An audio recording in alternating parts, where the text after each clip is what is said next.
A very warm welcome to sunny New Road, the proud home of Worcestershire County Cricket Club. Big day in the Vitality Blast as Worcestershire Rapids host reigning champions Somerset. We get underway at 2:30.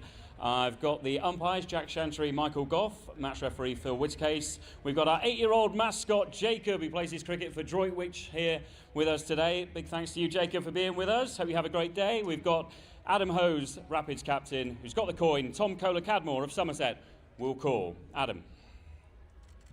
Tails is the call from Tom. And it is a tails. So Somerset have won the toss. Tom, good to see you. What have you decided to do and why, please? We're going to have a bowl. I just feel like that suits our team really well, to know what we're chasing and set it up for the second innings. Despite that, of course, you won whilst setting a target on Friday night. You must have really enjoyed that. The derby win's always significant, isn't it? Yeah, no, it was huge for us to get back the momentum a little bit and start this kind of block well. And yeah, it was nice to kind of have the crowd on our side last night. Finally, any changes from that side? Jake Ball is out and Alfie Ogborn comes in. Thanks for your time. Go well. Adam, welcome to the captaincy role. Stepping in, obviously, Brett D'Oliveira standing down. So is the message the same, really? You need to show a response from Friday. Yeah, exactly. You know, we were fairly disappointed at certain aspects of Friday's performance. But the good thing about T20 cricket is that we've got another opportunity 2 days later to try and put those things right. And for you, what would you have done had you won the toss? We were going to look to bat, similar to Tom's reasons, really. I think we're quite suited to batting first and then applying a bit of pressure on a used pitch, and hopefully we can squeeze through that middle. Any changes from the side? We got one change. Henry Cullen comes in for Fateh Singh. Thanks for your time. Go well. Okay, we've heard from the captains then, and the news from the outfield at the coin toss is that Somerset have won the toss. They've elected to bowl first. We'll confirm the teams very shortly. Blast off in the Vitality Blast. Worcestershire Rapids against Somerset coming your way at 2:30.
Once upon a time, I went on a magical adventure where I travelled through time, explored great buildings, and made lots of new friends. There are forests, rivers, and ice cream. My story was one of excitement and wonder. And what happens next? Well, that's your chapter. Make Worcestershire part of your story.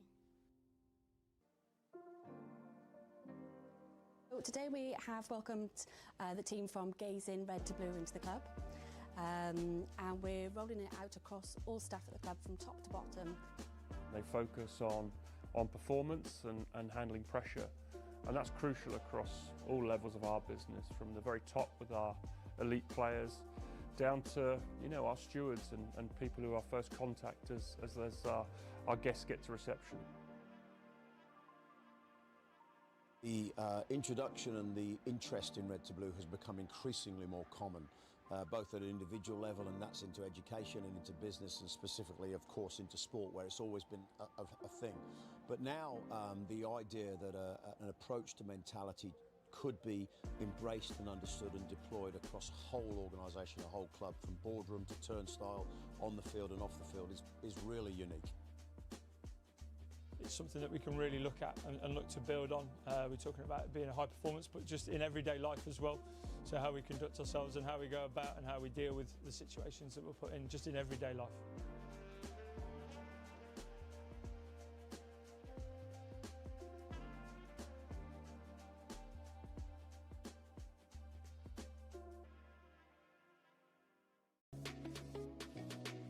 Every day can be an opportunity to do more of what really matters in your life. Introducing Pluxee, the leading global benefits and employee engagement partner, inviting everyone to open up a world of opportunities and enjoy more of what really matters in their lives. With a large global presence and an affiliate network of 1.7 million merchants, we're making life more joyful for 36 million consumers around the world. We're a new brand, built on Sodexo's rich heritage, with big ambitions for the future and a strong focus on accelerated growth.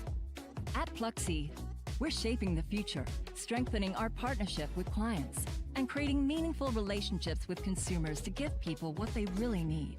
From creating personalized experiences to developing innovative benefit solutions and platforms, we harness the power of digital to bring freedom and enrichment to work and beyond.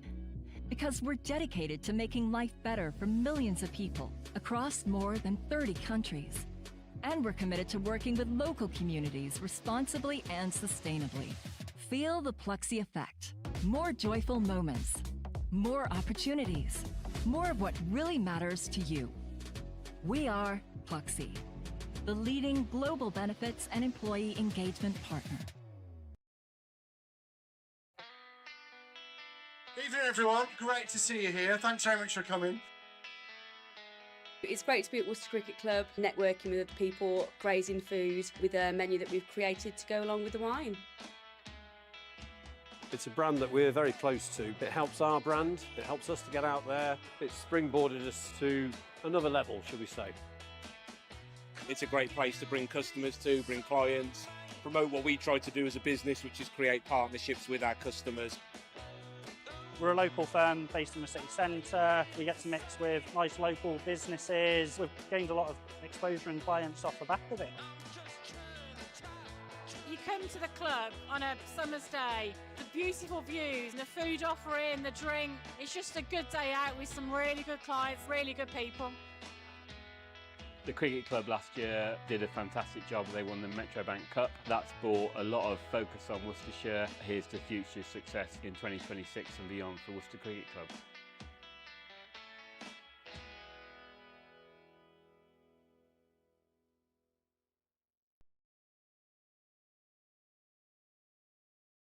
This is Mike the Plasterer. He needs a trusted supplier for his materials and tools. Mike needs Profile Store. With an easy-to-use website, you can check stock online, order it, and collect it within the hour. Profile Store offer free delivery over £125 and fast overnight shipping. With over 2,000 products in stock, they're sure to have what you need. So get yourself down to the trade counter in Kidderminster today. Get the job done with profilestore.co.uk. We're here today in Macron campus here in Bologna in Italy. Macron have brought out some of the team, the men's and women's first team captains, a couple of players from each side. They've given us a tour of their impressive campus here and told us a little bit more about their history as a company and how they work in sport.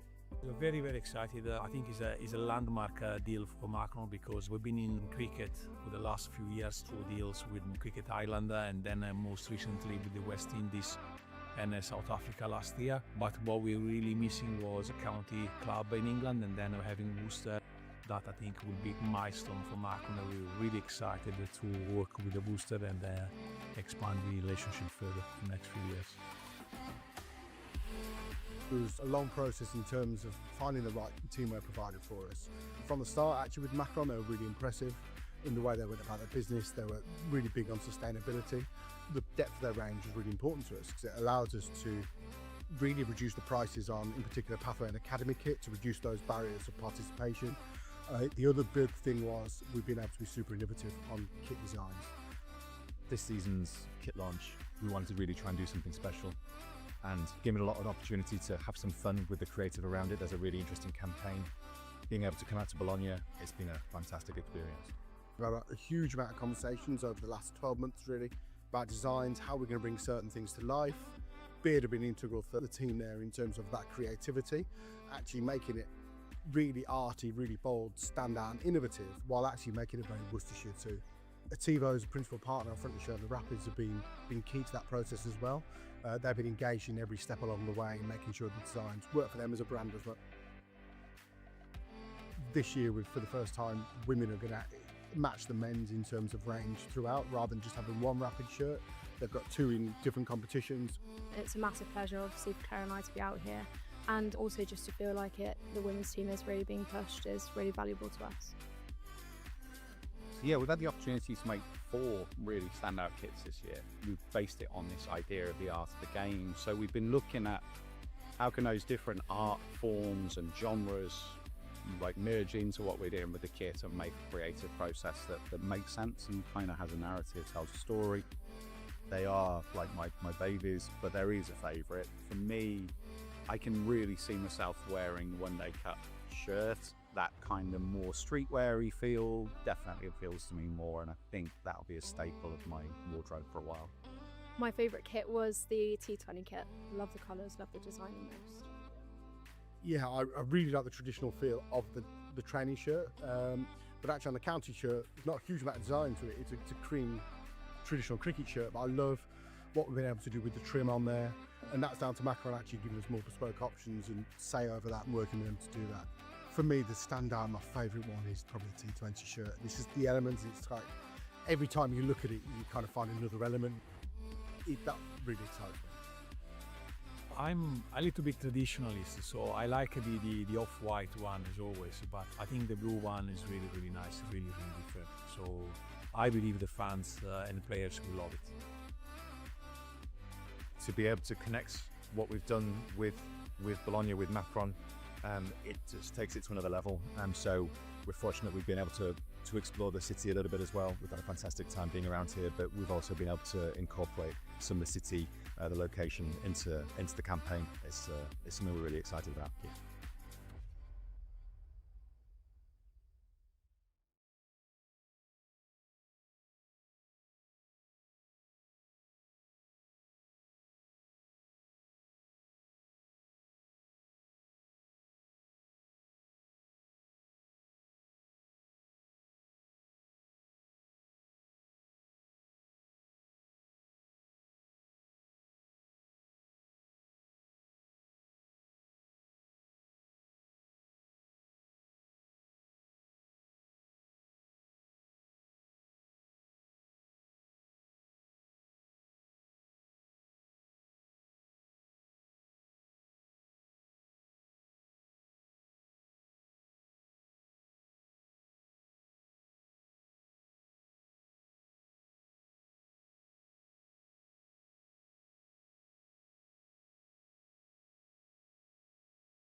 followed by the Somerset outfield players, and they are Tom Banton, Will Smead, Tom Kohler-Cadmore, who'll captain, James Rue, Thomas Rue, who'll have the gloves, Lewis Goldsworthy, Daniel Sams, Craig Overton, Josh Shaw, Riley Meredith, and Alfie Ogborn as well.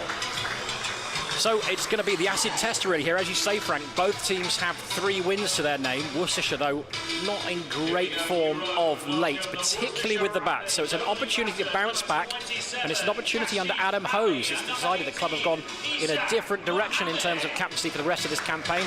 Brett D'Oliveira, of course, Mr. Worcestershire, remains the club captain and will continue to be club captain for the county championship. But for now, we will see Kashif Ali and Isak Mohammed make their way out to the middle in what feels like, we're not in must-win territory, Frank, but it feels that if Worcestershire have intentions to go deep into this competition, they need to make a statement today, don't they? I think they've got to win all the remaining games, to be honest. I think that's the way it looks. When you, both these two teams have got identical records in terms of wins and losses. They've won 3 and lost 4, and I think if you're going to go through to the next stage, you can't afford to lose another one if you're either of these two teams. So that's the way it looks to me anyway. It's going to be tight. I think what Worcestershire have against them, of course, is that the run rate factor might be problematic, so it actually may well be win out to give you, if you want to guarantee a spot, you've got to win out. We'll see. But it's got to start with a good batting performance here. It's going to be Alfie Ogborn from the Diglis end with his left arm seam, and he'll be bowling to Isak Mohammed. Both the Roos are in the side, and they're alongside each other. Young Thomas has the gloves, and older James is at first slip, the only slip. Well, he's coming in to this game in fine form as well, James Rue. Yeah. Massive century, 116 from 56 balls. Here's Ogborn then. First ball of the game from the Diglis end. Left arm over. Bowls to Isak, and that's driven through the covers for 4. Half volley, to be fair. Bit of a loose nut, and a fine start from Isak, who we all know has huge talent, but as yet hasn't really turned anything into a particularly significant score. Quite a few little cameos. That was a lovely shot though, he'll feel better. Ogborn in for the second ball of the game. Taking on the pad, Isak, they run through for a leg by as Riley Meredith comes in to do the fielding just inside the circle. Short fine leg.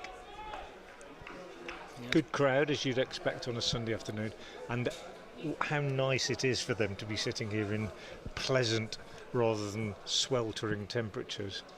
Good atmosphere actually on a Sunday afternoon, I think, for a T20 at New Road.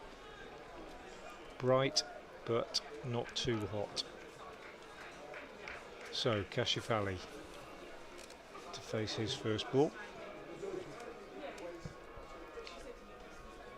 and it's a full toss which he has driven through the covers, and that also is going to go all the way to the boundary. So it's a good start this for Worcestershire. 9 off the first 3 deliveries, 1 half volley, 1 full toss. Yeah, over pitching. Just struggling a little bit. Yeah, because he's trying to get the ball up there. There's a little bit of swing from there that you can see, but if you're not allowing the ball to pitch, you're going to be in trouble. Such a green about the pitch, isn't there? Which I'm surprised at. A bit greener than I thought it might be. Might offer a little bit of help to the seamers early on.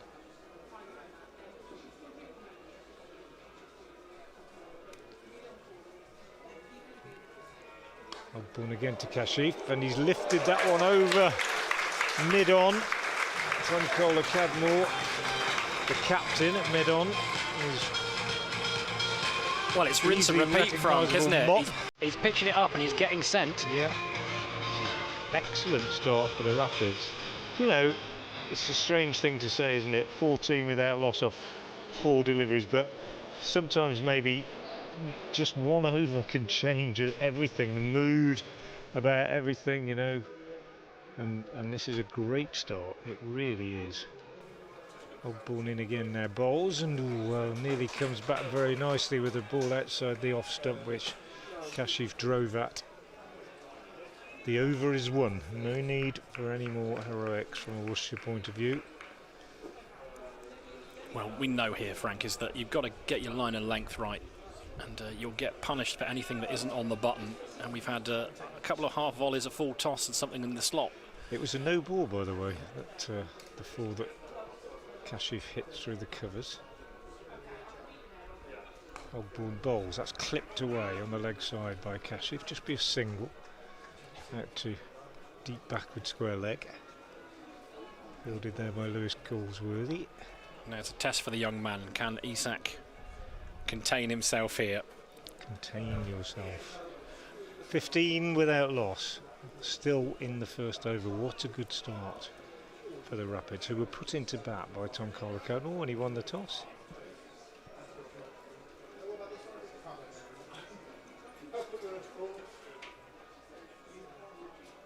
Ooh, that's a good final delivery from Alfie Ogbourne, right in the block hold, and Isak just did contain himself, dug it out, and it ran out on the offside. So good start for Worcestershire, early days, and I'm sure a different challenge is about to be posed by Craig Overton from the New Road End.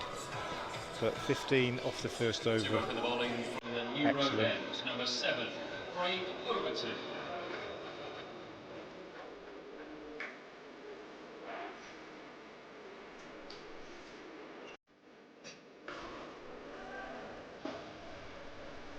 So you mentioned the atmosphere, Frank. A good crowd in for the game this morning. They've stayed about. So Overton's on his way in. And that's a good length. Just squared him up a little bit, but a run down to third. There's something about cricket on a Sunday afternoon. Well, a Sunday at the cricket at New Road. Cathedral bells are chiming. And having Somerset here as well. It's one benefit of changing up the system this year. Yeah. Having teams that you would often pit your wits against in former competitions. That's guided. And it finds the fence. Just a little bit of width on offer. Just use the face of the bat. And the boundaries keep flowing. Good start this by the Rapids. All pretty risk-free stuff as well.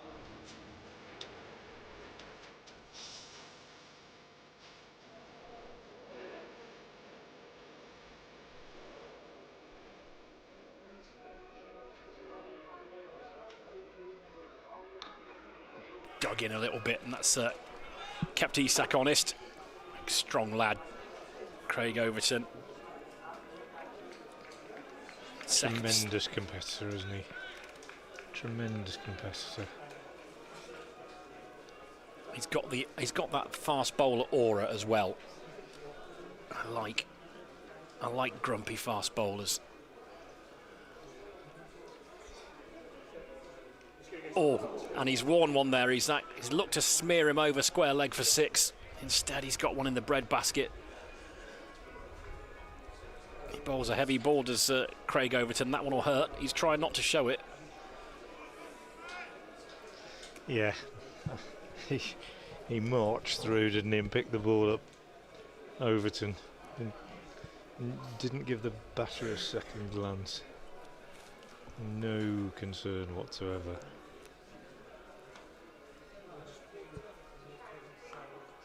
Nicely played that.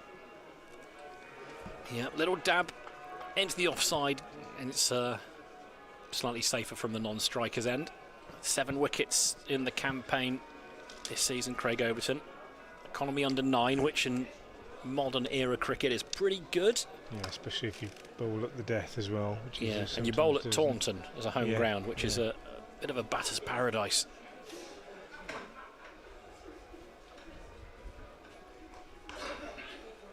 Again on a good length there, and Isak just drops into leg side, so a slightly less eventful second over. 6 from it.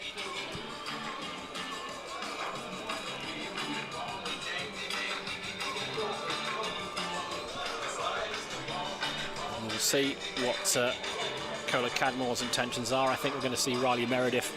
So the Ogbourne experiment was a short one. Number 12, Riley Meredith. Yeah, well, I'm not surprised. I mean, often skippers make serial changes in the power play anyway, but 15 was a bit expensive that first over, and Meredith, the experienced man, called upon. The slip's gone. One out on either side sweeping, and first ball is pretty sharp, just short of a length outside the off stump, and Isaac can't do much with it, just pushes it out square. But a step up in pace apparent from the very first ball that Meredith has bowled. Lovely afternoon, I'd say probably close to capacity. Might be a couple of 300 or 400 below capacity, but it looks pretty full ground as Meredith moves in towards us and bowls, and again that's got good pace on it, but it's nicely played by Isaac. That really is a top shot on the back foot, square of the wicket, straight back, sort of square drive, a forcing square shot rather than a cut shot, and just bisecting two fielders who were quite close together on the offside and running away to the rope. So nicely played by Isaac. He goes to 13 off 9, and Worcestershire's start continues to prosper, 25 without loss. Good pace again from Meredith, and good fielding too at backward point by Sams, just diving to his right and flicking the throw back in from his prone position. And Isaac, who had set off thinking he might have got a run, had to scamper back. Good from Meredith. Quite a long run. He makes it count. Bowls with good pace. That one actually is a bit slower, and pushed out on the offside, couldn't do much with that. And again, Sams is the fielder. Good over so far.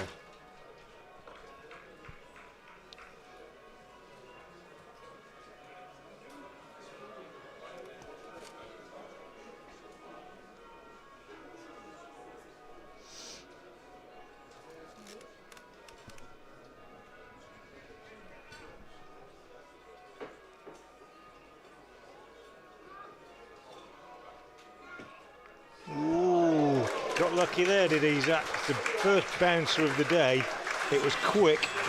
He went for the hook shot. He didn't know a lot about it. He got a top edge, and it flew over Thomas Rue, who's keeping. He's not the tallest. Jamie Smith might have caught it or dropped it. Oh, you're a cruel man, Watson. Harsh but fair.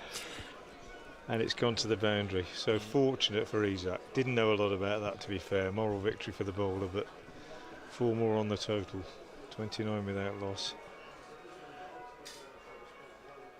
Meredith again bowls. That's a cracking shot though.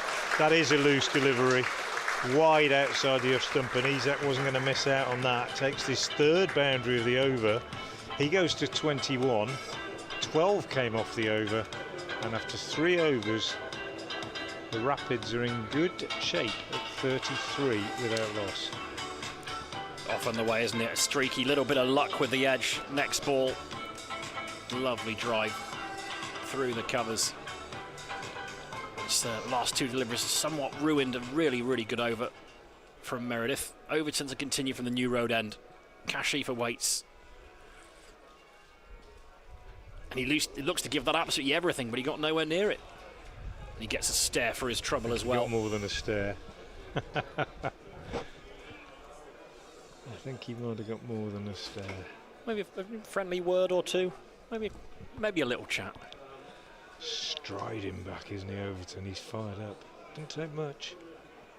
I think he did him with a bit of just a bit of pace off, you know, on that one.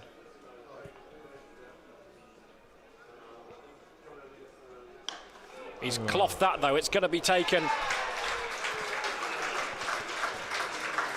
Tom Banton's there.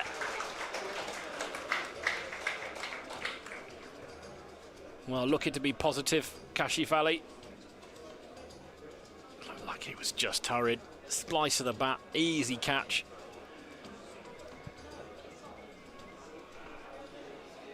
Kashif Ali was caught by Tom Banton off the bowling of Craig Overton for 10 runs off 8 balls.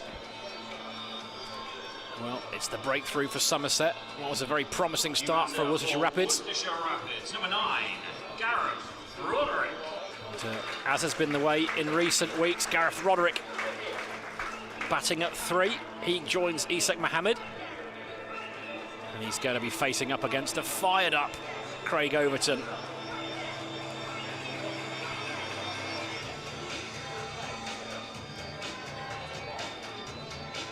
Experienced cricketer, seems like he's been around forever. Still only 32, 6 tests, 4 ODIs, and that's wicket 149 in T20.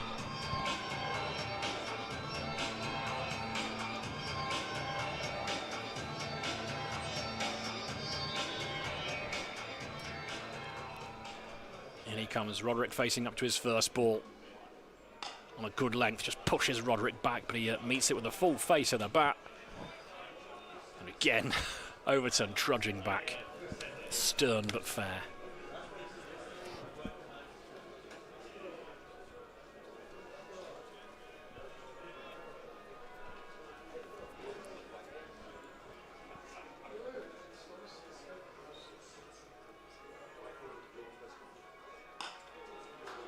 Again, on off peg.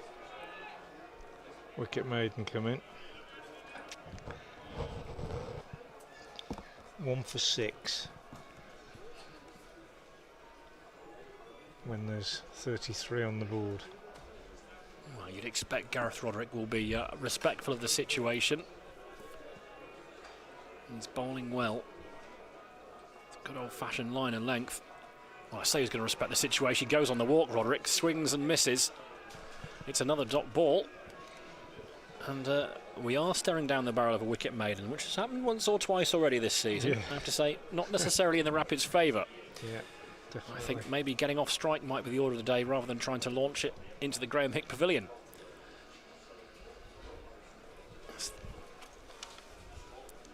Overton, last ball of the 4th over. Again, good, just back of a length. Keeps Roderick in his crease. And it is a wicket maiden. And you have to say it was rather needed from a Somerset perspective. They've been expensive in this competition.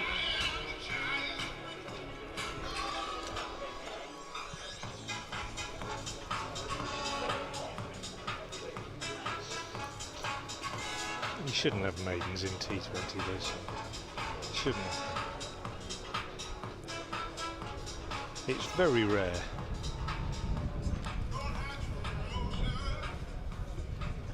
Meredith to continue.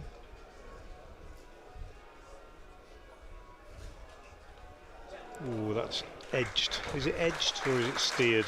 I think there might. Man for 4. I think it's steered. There's no slip, to be fair.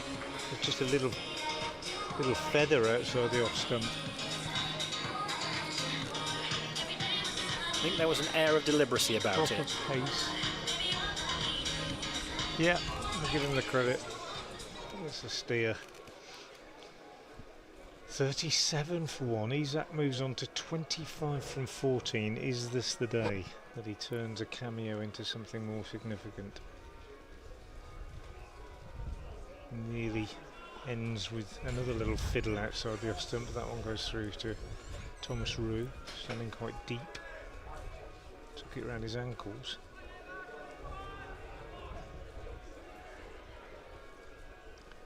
.37 for 1 then. 4.2 overs gone. One of them a maiden. A flyer suddenly looks a little less of a flyer with that maiden. beaten again outside the off-stump. Rather indeterminate shot this time from Isak. Not much foot movement, just a bit of a kind of push at it. Might have got a single. So we've actually got a situation where we've got a man fielding at cover who kept wicket for England in the last Test match. It's bizarre, isn't it? Well, his younger brother keeps in this game.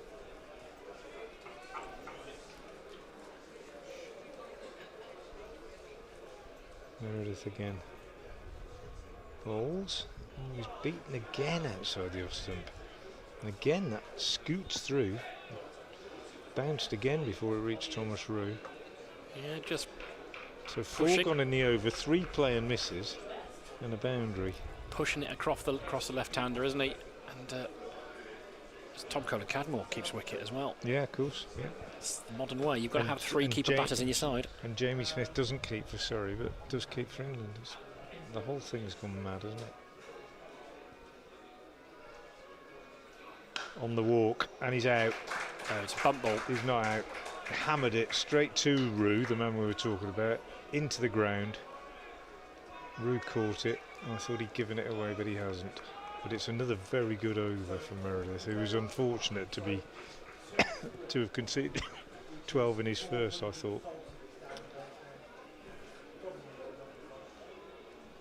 Do you see the potential bump ball in on the last day of the Worcestershire game in the Championship? Here's Meredith in, bowls. Oh, goodness me.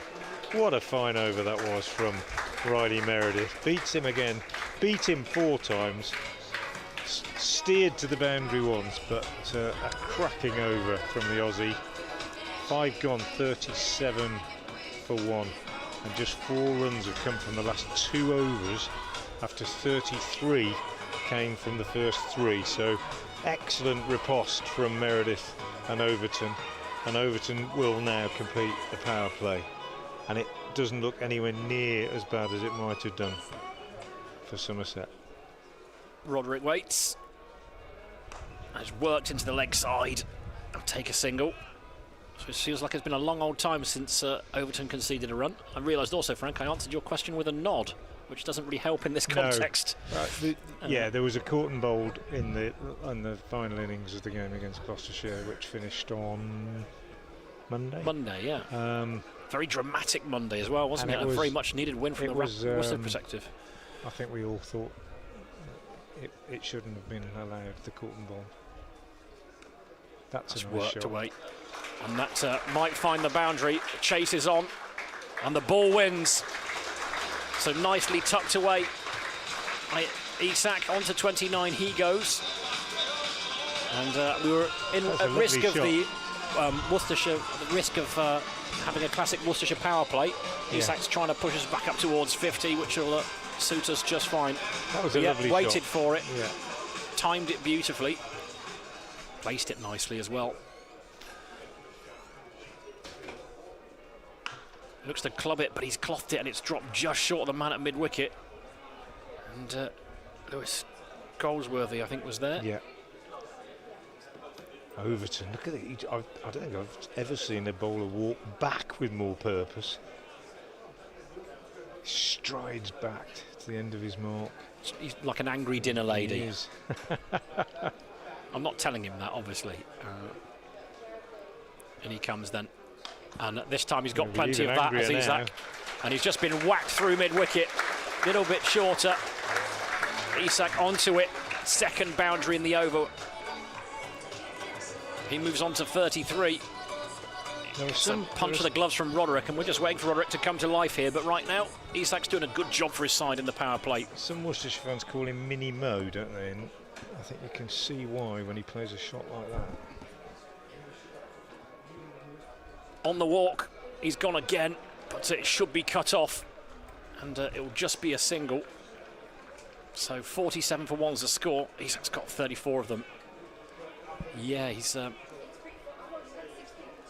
shots just like his uncle, plays it through extra cover in the same manner as well. Very easy on the eye, this young lad. It's easy to forget how young he still is, of course.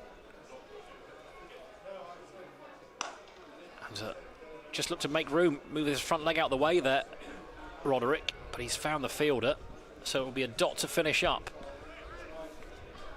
But there's 10 from the over. 47 for 1. What are we saying, Frank? Is that a score draw? From a Worcester perspective, it's slightly better than one down. I think that's okay, isn't it? Probably just in favour of the batting side.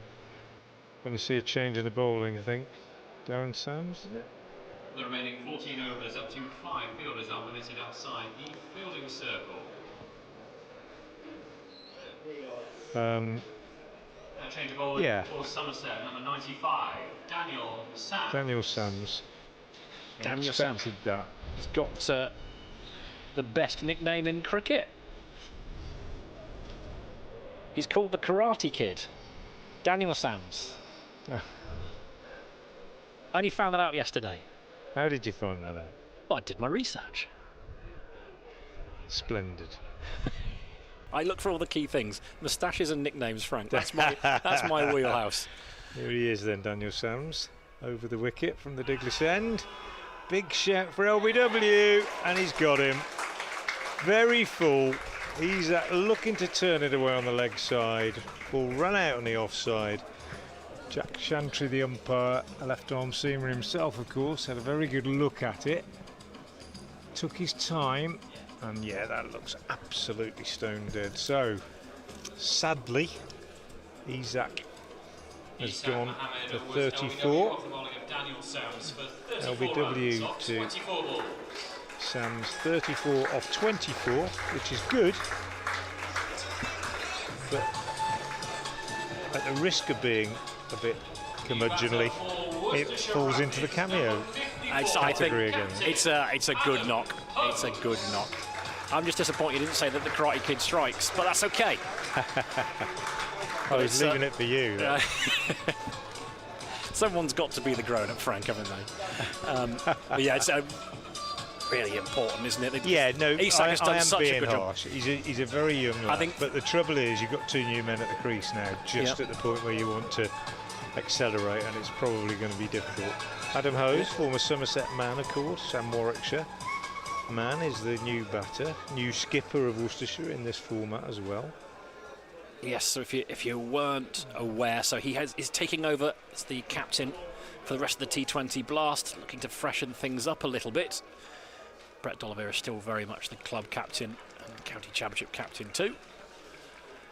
Vastly experienced T20 cricketer, Adam Hose. Daniel Sams into him. And his first ball is driven to Overton at Lawn. And they take a single, which takes Worcestershire on to 48 for 2. Well, Hose is off the mark. I sort of think when you're trying to sort of assess a good knock in T20 cricket, I liken a 30 to me feels like a 50 in other formats. I think that's he's gotten off to a good start there. Yeah. I just think that's the next stage for him. Yes. And I think the talent is so apparent, isn't it, that the enthusiasm for his natural ability means that he's judged in a slightly different way, I think. Sams again, slower ball, nicely disguised, but Roderick waited for it, turned it on the leg side, single taken. Yeah, and we saw an innings on Friday night at Edgbaston from Zen Malik that was the first time he'd gone past 30, I think. Yeah. Could have been out in the 20s or 30s, but it was his night, and we're just waiting for that sort of knock, I think, from Isaac, where everything goes his way, and it could have been today. Sams again to Hose. Hose on the back foot, pushes out square on the offside. James Roof fields, and there's no run. Good from Sams. If you take away 2 overs, the first and the third, when we thought Meredith was actually quite unfortunate to go to the boundary a couple of times, if you take away those 2 overs, they've bowled really well. I mean, Overton, I thought particularly, 3 overs for 16. Very, very good. And Sams has started well. And continues to bowl well as Hose can only find Goldsworthy at mid-wicket with that one. So after getting a bit of a flyer, Worcestershire now pegged back a little bit and just under a little bit of pressure, I think. Well, one ball left in the 7th. Roderick is seldom a quick starter. We'll Run rate is just over 7, which is modest, isn't it, really, in T20?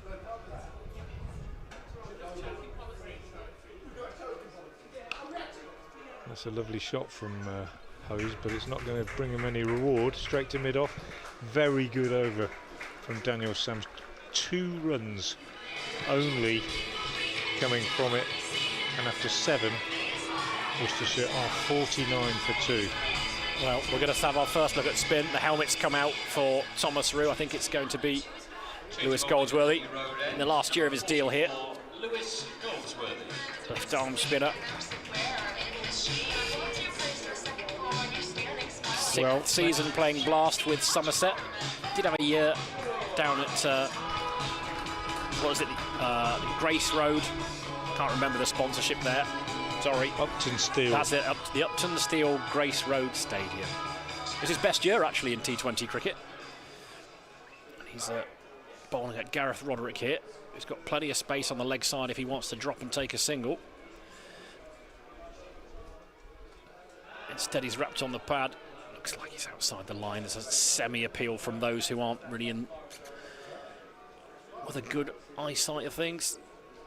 Keeper and bowler not interested. Fired in, looks for the reverse. It's bisected the 2 fielders in the ring. It's going to go for 4. It was in the air. It had to be placed well, otherwise he'd have been in trouble. Fortunately for him it was. The 50 is up. 8 over. Yeah, it was well placed, but as you say, it was fortunate. It was in the air. It looked as though it was going to be caught, I thought initially. But hit with the spin. Moves across the stumps, sweeps conventionally this time. That looks like it might get to the boundary. No, stop just in front of the water stand there. They'll take a couple. Of course, Worcestershire's arch reverse sweeper is not playing in this game. Ethan Brooks out with a broken thumb. Oh, it's a genuine edge. Turn. It's guess it got the legs to get to the boundary. No, it's pulled back. So they'll take 2 more. So an eventful over thus far. We've seen a reverse that was uppish but found the boundary. We've seen a good little bit of batting just to move across his stumps and conventionally sweep past the man on the 45. Genuine edge this time. And that's just played down the ground. So a bit of everything from Gareth Roderick. Well, it is the ground for left-arm spinners this year, isn't it, New Road? Albeit mainly in red ball cricket, where the last 3 county championship games here have been won by left-arm spinners. Basically, Callum Parkinson, Zafar Gohar, and Worcestershire's own Fateh Singh. Push through, flatter, faster, timed nicely, but straight to Tom Kohler-Cadmore, flowing mane of curly hair. Strong look. Not sure it's a good look, but it's a strong look. Anyway, it's a dot ball. 9 off the over. 58 for 2. Off 8. Men out. Kashif Ali for 10 and Isaac Mohammed for 34. Adam Hose has 1, Gareth Roderick has 11. Josh Shaw. And we're going to see Josh Shaw now coming on at the bigless end. So Sam's removed from the attack after that excellent over, conceding just 2 and picking up that vital wicket. Josh Shaw now right arm over the wicket. Balls to Roderick, who drives nicely, but straight to Kohler-Cadmore at mid-off. Roderick, who has that habit of using his bat as a sort of signpost to his partner, drives and then holds the bat up to say no, don't run. like a lollipop lady. We've had Right. dinner ladies, we've got a lollipop lady in there. I'm slowly turning you into the tatty circus that I am, Frank. Oh dear, right, that's a great shot from Roderick. He's just picked that one up off his pads, flicked it away, bottom-handed, one bounce down towards the hotel, and Roderick goes to 15, 62 for 2. You said, Jim, that was not a particularly quick starter, but capable, he does get in, of manufacturing innovative shots such as that.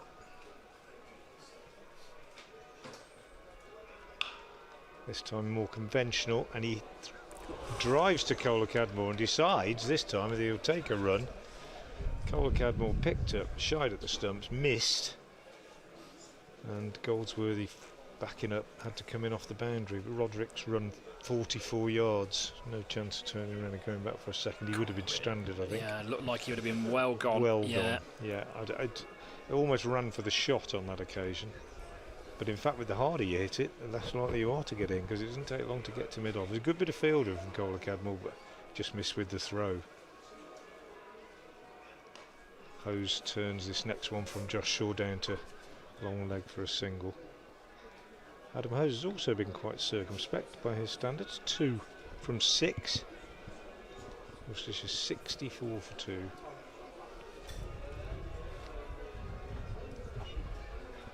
Well, it feels like they're platform building here. Yeah. There's Quite Sikander Raza, Brett D'Oliveira, Matt Waite next out. You don't want to leave them to do the lion's share. Shaw again. Oh, so there we go. That's the innovative Roderick I was talking about. He's picked it up again with that kind of puts the front leg across and slog sweeps. This time it's gone all the way. Yeah, fetched it from way outside off. See, with Roderick, he's a slow starter. The trouble, if he doesn't get a score, it looks a bit awkward, 6 off 11. But when he does get set, his record at batting at 3 is actually very, very good. And I'll touch upon that in a moment. Shaw again in, and that's 4 more. Width this time, and Roderick just giving himself room and slices it away powerfully down to third man for 4 more. So excellent end to an excellent over for Worcestershire. 16 runs came from it, and with 9 gone, they are 74 for 2. Well, 25 runs from the last 2 overs, Frank, and again, it's the ebb and flow nature of this game. Josh Shaw, interesting one, fabulous cricketer, really good pick-up for Somerset. Bit expensive this year, though.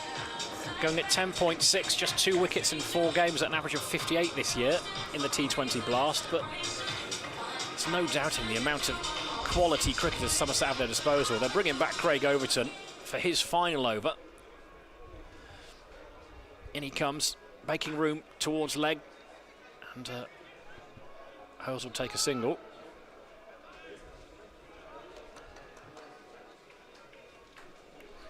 But with Roderick down the order, it's an average of just over 20 at a strike rate of about 110. Batting at 3, average of 40. Striking at about 158. We saw that last year.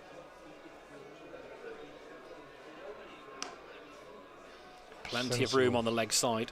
Sensible from these two, I think.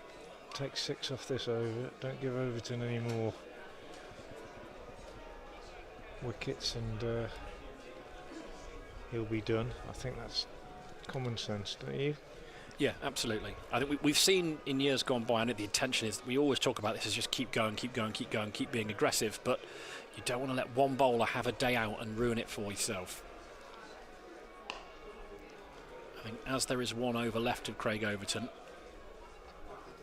yeah, look for singles, which they have done there, and if the bad ball comes, if there's something that you can throw your hands at, then take it. Take what he gives you. Sometimes you just have to respect. He's just such a good bowler. So consistently good.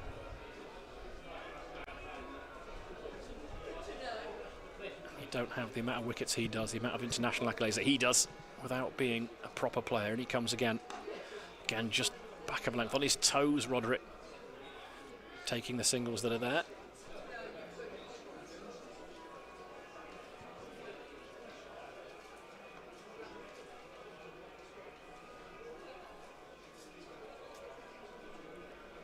.78 for 2 then as we approach the halfway point. Run rate's just a smidge over 8, which won't concern Somerset at all at this point.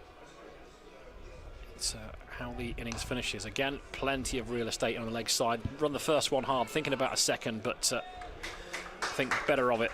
Tom Banton covers the ground well. Gets a round of applause from Riley Meredith for his quick work, maybe because the Aussie then didn't have to do the work. Obligatory moustache from Riley Meredith, that's what we like. Overton, last ball of the 10th, last ball of his spell. Again, it's on the money, and again, it's a single. And there'll be a single apiece from it. Worcestershire Rapids 80 for 2 after 10 That's overs. 4 overs, 1 for 22. Really good from Overton, as we have come to expect. One expensive over where he dropped a little bit short to Isak Mohammed. But other than that, it's been 22 deliveries that have been absolutely bob on. And it's going to be Daniel Sams again, I think, from the Diglis end. Swapping his bowlers round quite nicely, Kola Cadmore. Sams just the 2 off his first over, and he picked up that wicket of Isak Mohammed. Somerset, I think, have been pretty tidy in this first half. Sams in now, bowls, and Roderick is out.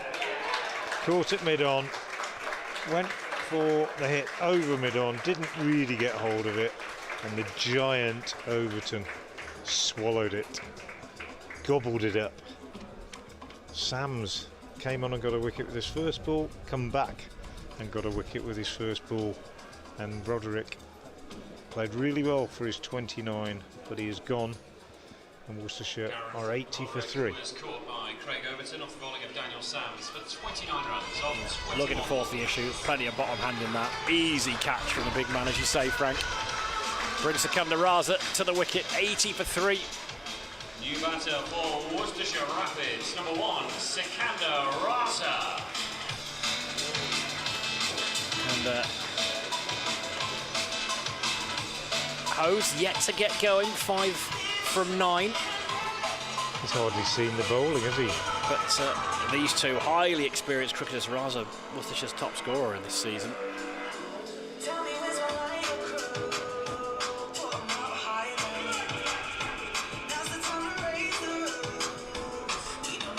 Sam's first over went for just 2 as well, Frank. So yeah. he's a cricketer. 2 for 2. Although I've seen him bowl a couple of very expensive spells. Well, I this was year. going to say he's been, and it was the same last year with Nottinghamshire. Is that he's a little bit hit and miss when he comes off, though. Very effective cricketer. Comes in now to bowl to Sikandar Raza. First ball is short, and Rikaza plays it. Rikaza. Sikandar Raza plays a very clever shot, actually. Sort of how to describe it, really. He's on the back foot. It's with a straight bat, but he's deliberately lifted it over the infield. Straightish bat. Yeah, he's been going at 9.5 this season, Frank, in the blast. Yeah. Not today. No, not today. Doing a really good job for his side. Highly experienced Aussie cricketer. Bat is full, very full, and driven, but not with any degree of timing or power, up to mid-off. Hose 5 off 10. Unusual for him. Well, not that unusual, I suppose. He tends to have a look for a bit first, but it's another He one. does. It tends to be a you runner said, ball look, though, as doesn't you it? said, it's one of those where if you go on and get a score, nobody says anything, but if you get out, it looks as though you've used up a significant number of deliveries, but such is life. Sams again is in. Bowls, and that's a nice slower ball. Completely deceived Hose. Can't do anything with it at all, just gets a bottom corner on it and runs out on the onside. Yeah, really good cricket. He started to come, didn't he, Adam Hose? And it just checked him. He started a little shimmy down the wicket. I'm thinking again, this pitch looking more like a 160 than a 200 pitch to me. Well, we've seen some decent bowling. The 2 overs really that were properly expensive were just through over pitching. Yeah. It was poor bowling. Sam's in again, bowls. That's nicely bowled. Suppose just works it, waited for it. Again, it was pace off. Yeah. Just turns it behind square. Just rolled his fingers over it, didn't he? It's clever bowling. It is really good. Well, you've got to be clever these days in this format, haven't you, as a bowler? You can't bowl the same delivery over and over again. You simply can't. Doesn't matter whether you're a spinner or a seamer. You cannot just keep repeating. It is asking to be destroyed if you do that, I think. Sam's once more. Bowls. Well, that's just brilliant cricket. He's bowled an intelligent delivery because he's got the bouncer in his locker. He hasn't used it in 2 overs. He's bowling at Raza, who's only faced him 1 ball before. He's banged it in, but Raza has the presence of mind to stand absolutely still and the ability to react so appropriately and just calmly, without any hurry, just uppercut it over the keeper. Brilliant modern cricket, absolutely brilliant. Yep. Instinctive, excellently executed. He's a good watch, isn't he, Sikandar Raza? As Goldsworthy's back in again. Hose goes this time, it's gone up. It should be a catch for Overton. He doesn't drop many, he doesn't drop this either.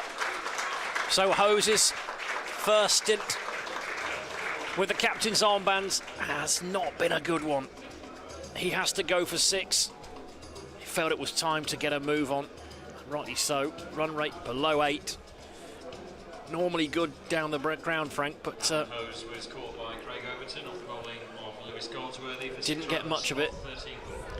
But as we've seen this season, plenty of skiers, haven't there? Been plenty of skiers at New Road. Yeah. New batter for Worcestershire Rapids, number 15, Brett I don't D'Oliveira. think we're looking at a pitch where hitting big 6s is going to be easy. I'm not saying it's not possible. When you look at the power in this Somerset batting lineup, the likes of Banton, Kohler Cadmore, James Rue, but it reminds me a bit of that pitch we saw a couple of weeks ago here against Northamptonshire. It wasn't easy. I'll tell you what, I would have put my absolute house on Overton taking that catch. I bet he could. It's not 99 out of 100, I bet it's 499 out of 500. Goldsworthy again, full toss. Drilled down the ground, it's another wicket off the first ball of an over as well, Frank. Yeah, it's strange, isn't it? 3 times now it's happened. The 4th was off the 2nd. Was Hose too eager to go after Goldsworthy, ball number 1? Might he just have got used to the flight, the pace? Don't know. Raza on strike, just pushes that straight to the Somerset skipper. Former Worcestershire player, of course, Tom Kohler-Cadmore, Malvern College as well. Found his way to Somerset after a stint in Yorkshire, and again, it's a solid defensive stroke from Raza.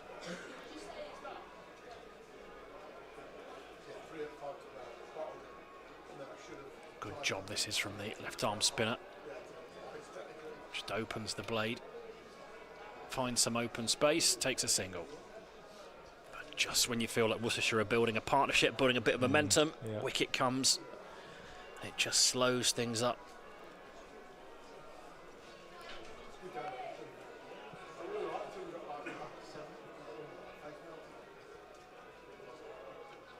Shorter this time, rocks back and crunches that through the offside. Chases on, will the ball win? It will. So D'Oliveira with full enthusiasm. And there's a hug between Raza D'Oliveira. Not sure they were best mates on Friday night. They seem pretty happy now, as Liv Goff and Gwen Davis have made their way into the commentary area after their exploits this morning. Women's Rapids excellent as part of this doubleheader. Gwen Davis back in the side, blistering 41 from 21 deliveries. And, the men looking to repeat the feat of the women's 6-wicket victory against Sussex earlier on. 92 for 4, the score. 12 overs gone. Sam's to continue. No, it's not. Alfie Ogborn's back.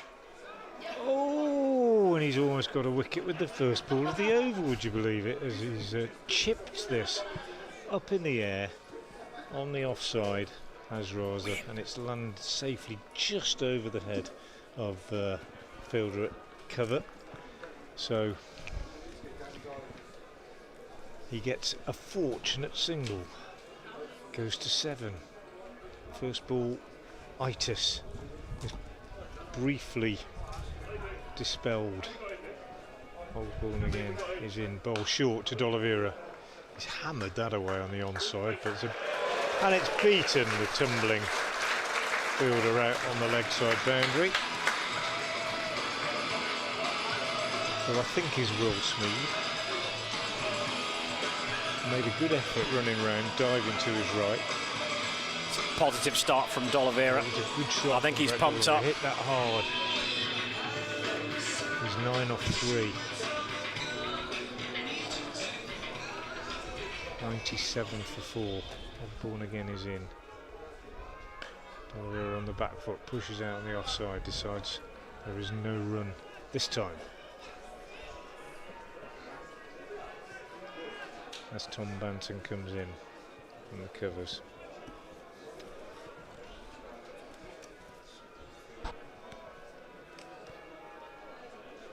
Crucial next 2 or 3 overs, I reckon, Jim.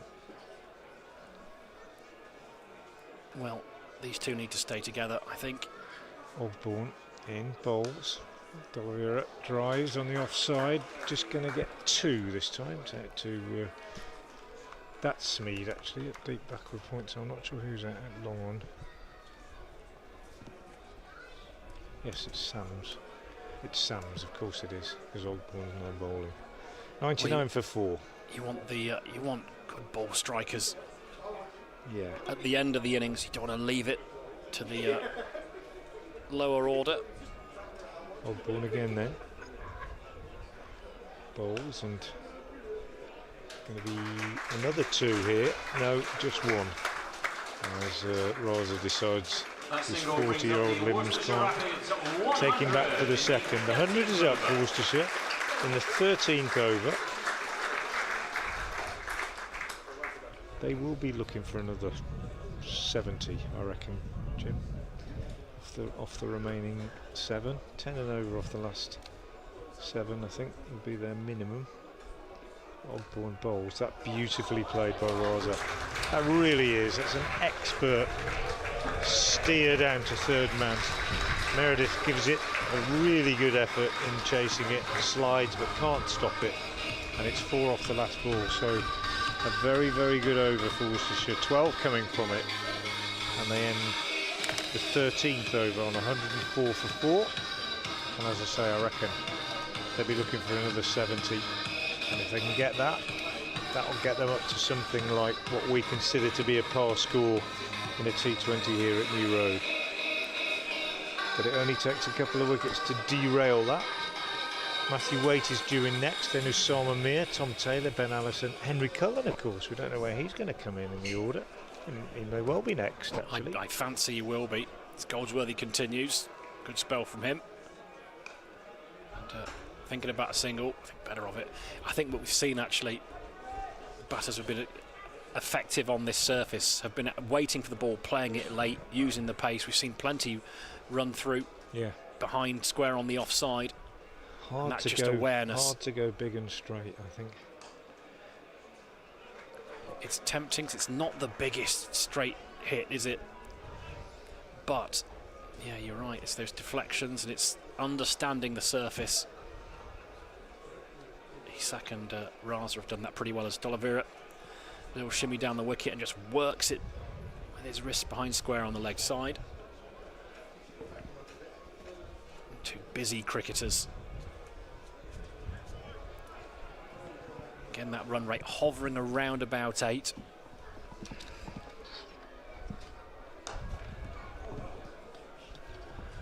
Drilled beyond the reach of the bowler. Ed Wilson got a big smile on his face. Really impressive win for the women this morning. He's on family duty now, though.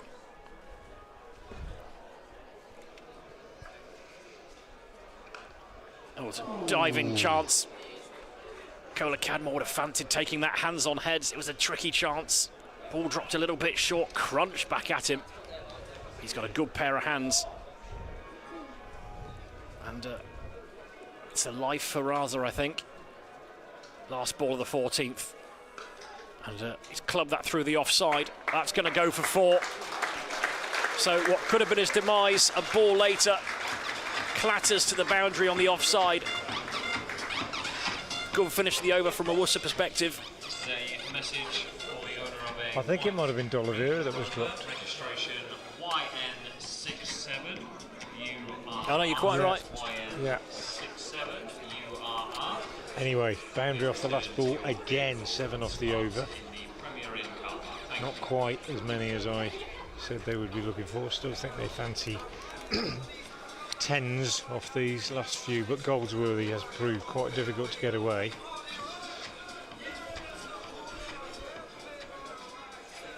Returning to ball, number 95. Now Sams, who has so far taken 2 for 8.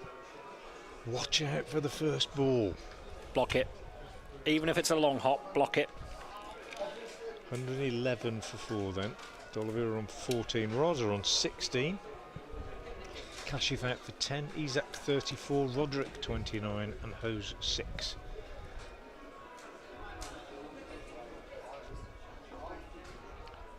Sam's slower ball.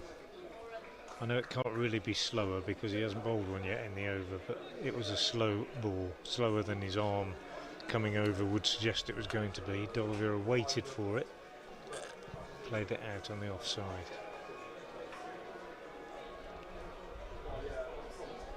Variation of pace, such a skill in this format, such a skill.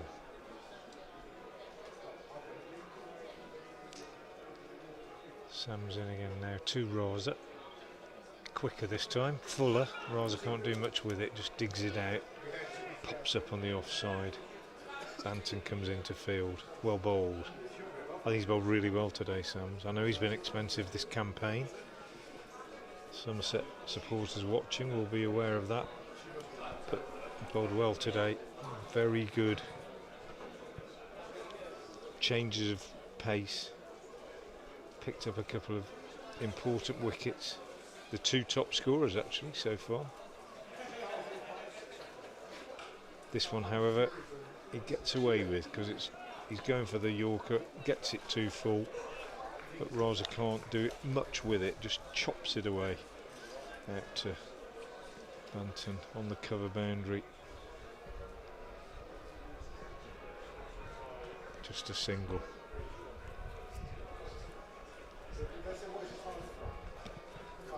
Need to accelerate in the next 2 or 3 overs, Worcestershire. Sam's in, bowls. Dot ball. Raza giving himself room and then found that he couldn't reach it and it wasn't far enough outside off stump for Jack Chantry to call it wide, so he did himself really. D'Oliveira, I beg your pardon, not Raza. Dot ball for Sams. What a good spell. So far he has bowled. And again now, as it's gone a bit overcast out there. Slower ball, this time D'Oliveira waits for it. Plays an odd sort of shot. Kind of just trying to force it, isn't he? Just very late. Had to wait ages for it. He did so because it was another pace-off delivery. It was quite short outside off stump, but he's ended up just sort of spooning it over extra cover for 2. He did well to wait, I think, as long as he did. 17 each now, these two. Oliveira off 13. Sikander Raza off 11.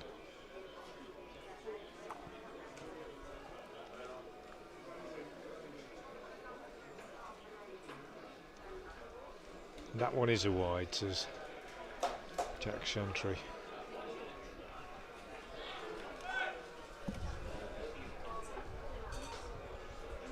So 116 for 4, 1 ball left in the 15th. I'm still thinking they will want 170. Whether they will get 170, we'll have to see.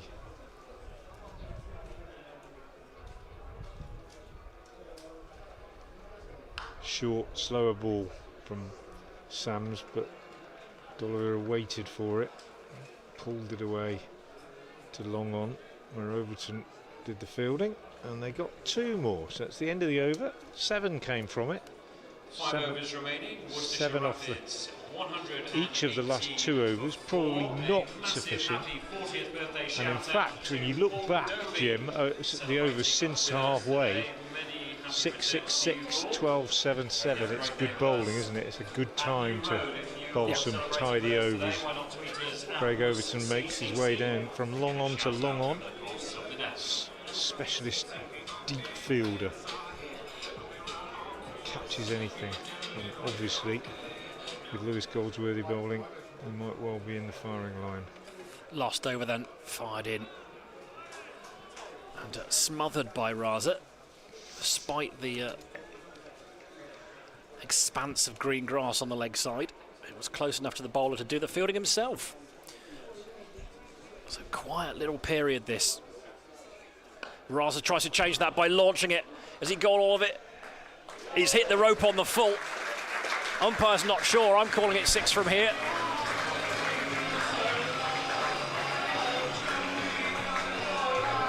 The umpire signals 4, everyone else has signaled 6. The bench is signalling 6. Well, that looked to me like it hit the rope on the full all day long.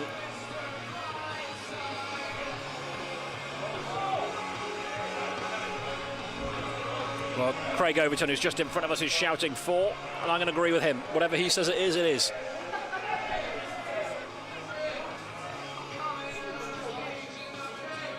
Well, it was right in front of the visitors' dugout. Craig Overton says 4 with his stylish glasses. Just agree with the big man. Fired in quicker this time, clubbed away. Banton's out at long off. They're going to come back for 2. Good running between these two. And they've decided that they are going to take on Raza. Well, it was an inch away from being 6. Either way, Raza's winding up here. 124 for 4 is the score. And if they're going to chase that 170 target, they're going to have to go on the walk. And it's a good response, just smothered.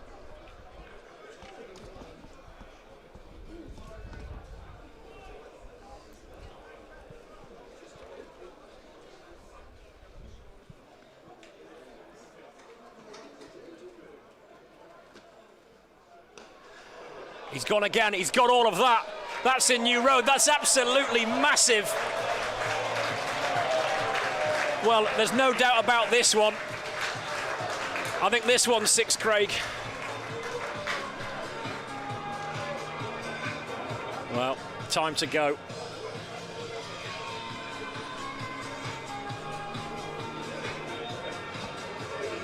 Great shot, isn't it? Small man. Fantastic timing.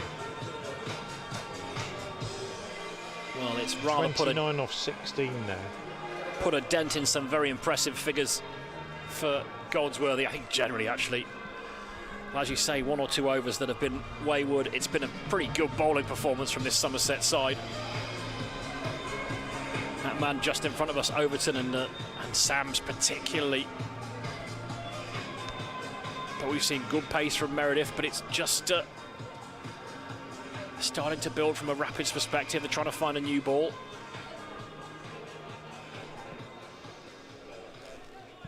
Last ball of the 16th then. Goldsworthy to Raza. Will Goldsworthy have the last word? He's just played down the ground for a single. He'll keep the strike. He'll move on to 30. And the Rapids are on 131 for 4. 4 overs to go. Well, a much needed shot on the arm there, Frank, I think.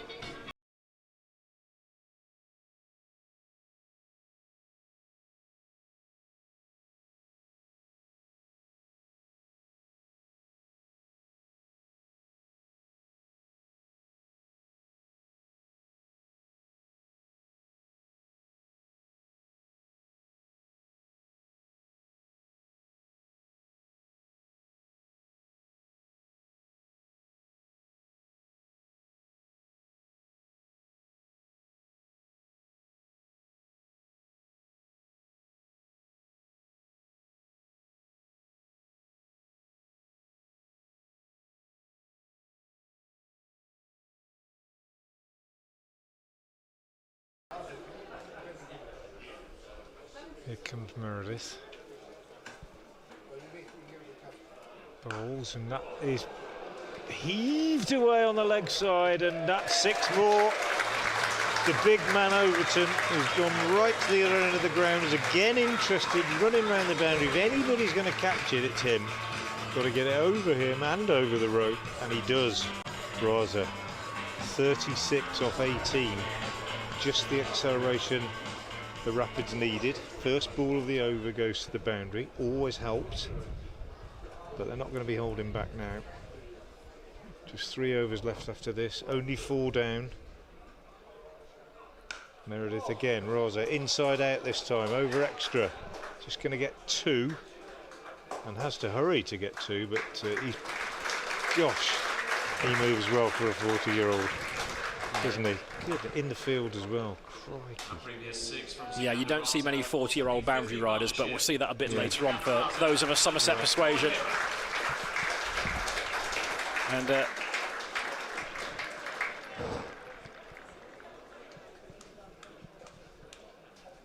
139 for 4. Crowd just appreciating the 50 partnership, coming a good lick as well. Oh, that's genius, isn't it? That's another brilliant shot. Banged in short by Meredith, and Raza, he just has this uncanny ability to stand so still and wait for the ball, and he waited for that and just flicked it over short fine leg for 4 more. Quite brilliant batting. You just say it sometimes with batters when they're in good nick. It just has so much time. Waited for it, helped it on its way. Super shot. What will Meredith's response be? Yorker maybe? Yes, bowls a Yorker. And can't do much with it, Raza. Steers it out on the offside to Rue. Excellent delivery from Meredith.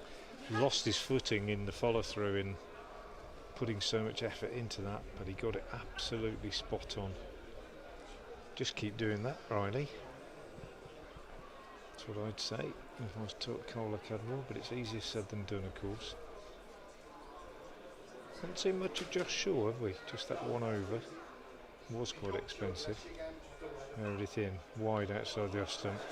Wide, signalled by the umpire. You can see why he's thrown it full and wide. You can see why he's doing what he's doing, but didn't quite get it right. 147 for 4, 3 left. Now you're looking at possible 180, which would be a decent score on this pitch, I think. I think we all feel 180's decent at New Road in the last couple of seasons. Meredith again is in and bowls short. Raza is out. He's gone to play it tennis style, cleverly bowled, chipped it up in the air, and James Rue has taken the catch. So wonderful innings from Sikander Raza is over.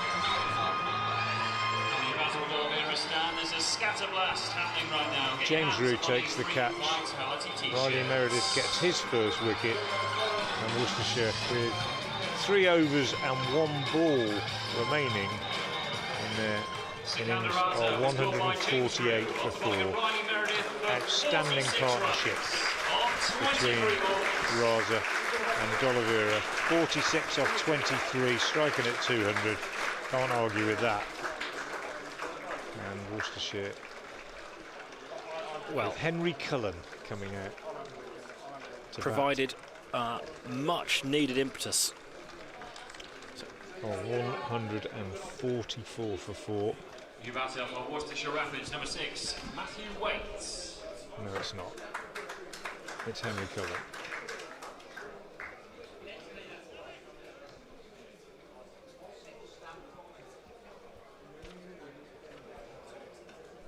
Cullen waits.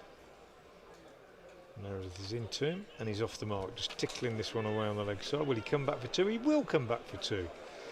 Great running by these two. And the end of the over, 150. Oh, I thought it was 146 before, but no, I beg your pardon, 148. 148. It's got to be 148, isn't it? 146. Oh, Yeah, it already gone up. It was momentary 148. They had a bit of a mishap. I beg your pardon. So 146 for 5. 13. 15 off that last over. 15 off that last over.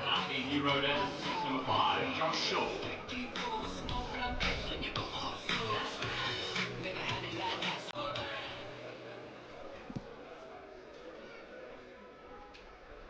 Well, Shaw on his way in.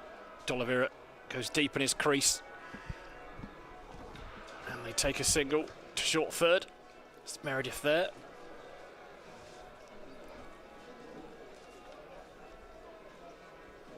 Well, we'll likely see Shaw bowl the 18th and the 20th. Overton's bowled out. As you say, Frank, it has been an expensive campaign for him. Excellent a couple of years ago for Gloucestershire on their way to victory in this competition.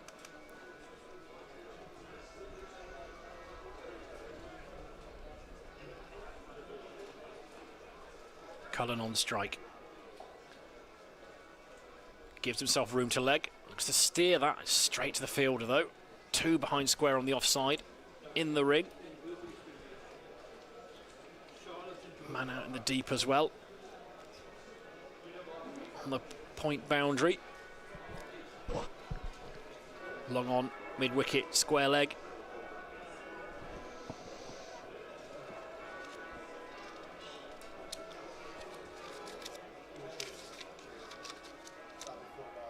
Again, makes room towards leg and then pulls us well in front of square. Just a single though.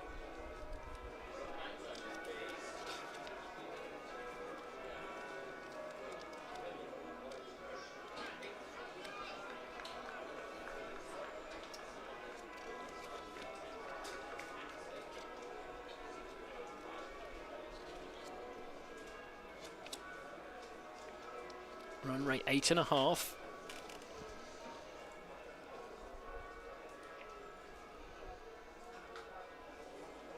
So down the leg side, he'll have to bowl that again.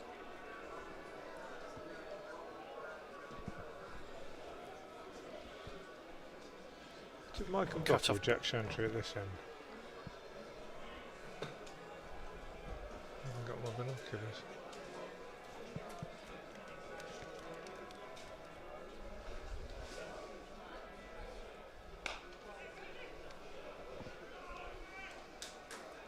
Banton does the fielding, plenty of room the leg side, singles. Not a problem from a Somerset perspective here. 150 is up for Worcestershire Rapids though, 150 for 5. Worcestershire Rapids on 150 comes up in the 18th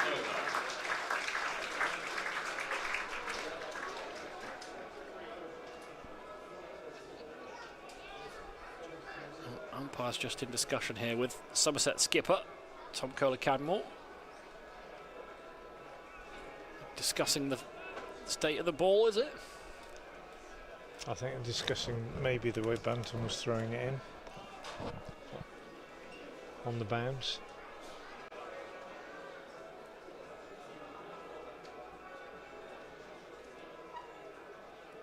in Cubshaw again. Full, straight, worked into the leg side. Any bat on that, or is it going to be leg by? Leg by, I think. Oh no, got a bat on it. Yeah, there's a bit of bat.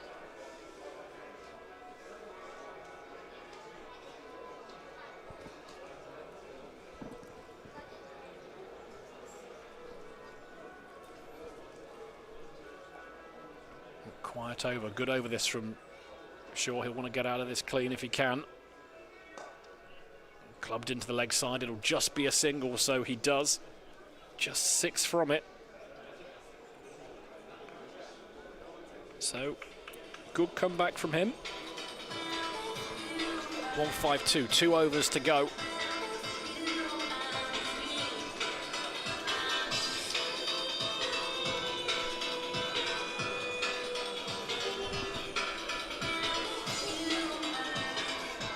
So after all the excitement and big hitting of Secunda Raza, we've had a quiet little spell. 2 left. Got to get another 20, I would say. That one is a wide down the leg side from Riley Meredith. It's more, I don't know which umpire's which. I can't tell. Well, they're about the same height, about the same build. Yeah, both left-handed. Ask one of them I to think bowl. Chantry's this end. We could tell from the bowling action, Yeah, couldn't we? could tell from the run-up. I think Chantry's this end. Anyway, that was a wide, called by one or the other. And that was whipped away on the leg side by D'Oliveira for a single. Out to Lewis Goldsworthy on the leg side boundary.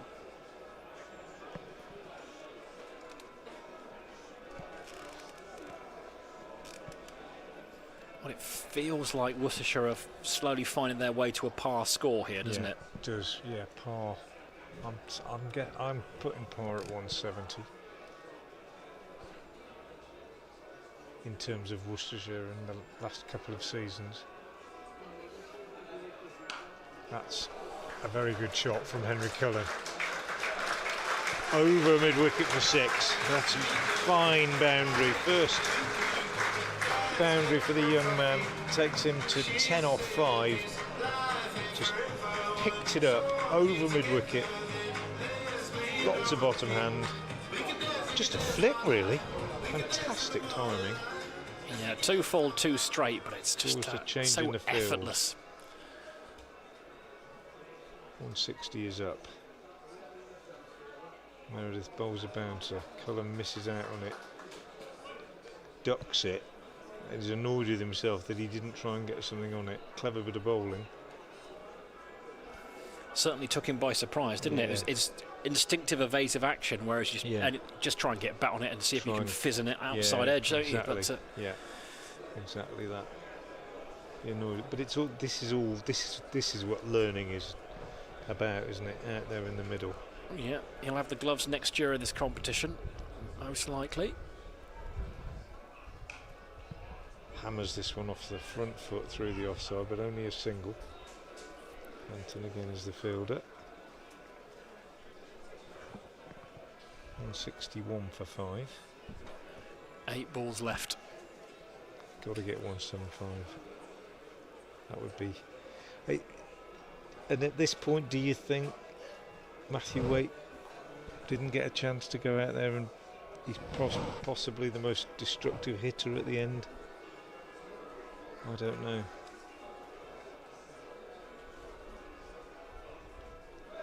Brilliant from D'Oliveira. He knew it was going to be full, moved inside it, little ramp on the full, down to fine leg for 4, just what was needed. But you're always going to say that, I suppose, aren't you, about whoever you've still got in the pavilion. If they get to 175, I think they'll feel that they've done okay. A player's hypothetical performance is always better than the real thing, I find. So yeah, I mean, he's got the ability to take 30. Very wise of you. Every now and again I'll surprise you, Frank. I'll make a note of the date. That's another very good shot from D'Oliveira, but it's only going to bring him a single. out into the cover. So the end of the over, 166 for 5, 14 off that one. And yeah, well, I think Jim Dale and I are both going to say we reckon par. Par is going to be achieved by Worcestershire. Not much more than that, but par is going to be achieved. Change bowling for Somerset, number 95, Daniel Sams, Worcestershire Rapids. Well, it's Sams that's going to finish things up. We saw some low scores here last year. We've seen a couple of quite low scoring games here this season as well.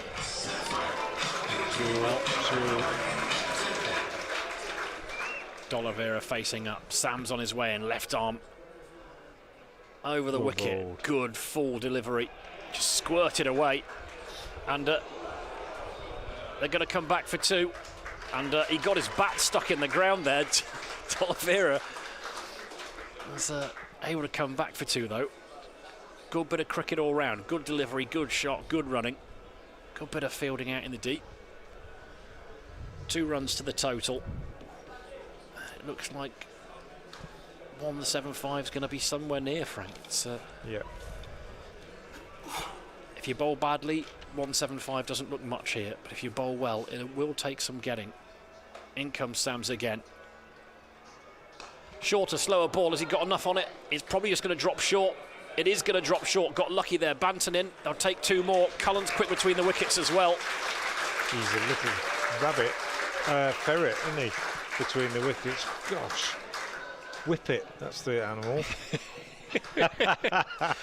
The Frank Watson menagerie in one delivery. I like it. Whip it. That's what I meant. He is though, isn't he? And D'Oliveira we know is quick, but 4 balls left. Well, that 170 that we were hoping for is achieved. 4 balls to go. And that's clubbed away. Great shot. Well, Brett D'Oliveira, he's had scratchy form in this competition in 2026.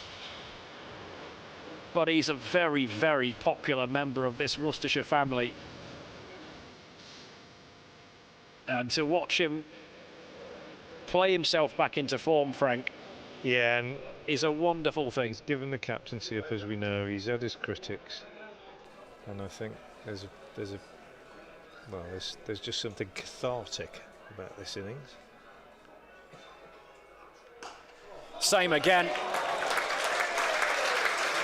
Tom Kohler-Cadmore up in the ring. He goes over the top of mid-off.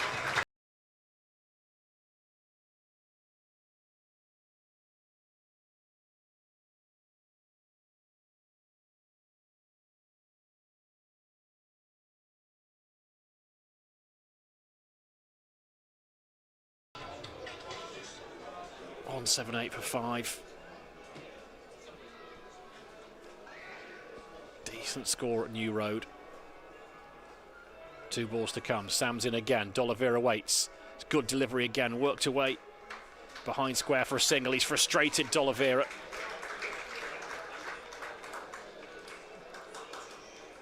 And the friendly interactions there between D'Oliveira and umpire suggests that is Jack Chantry. Yeah, I'm pretty sure it is.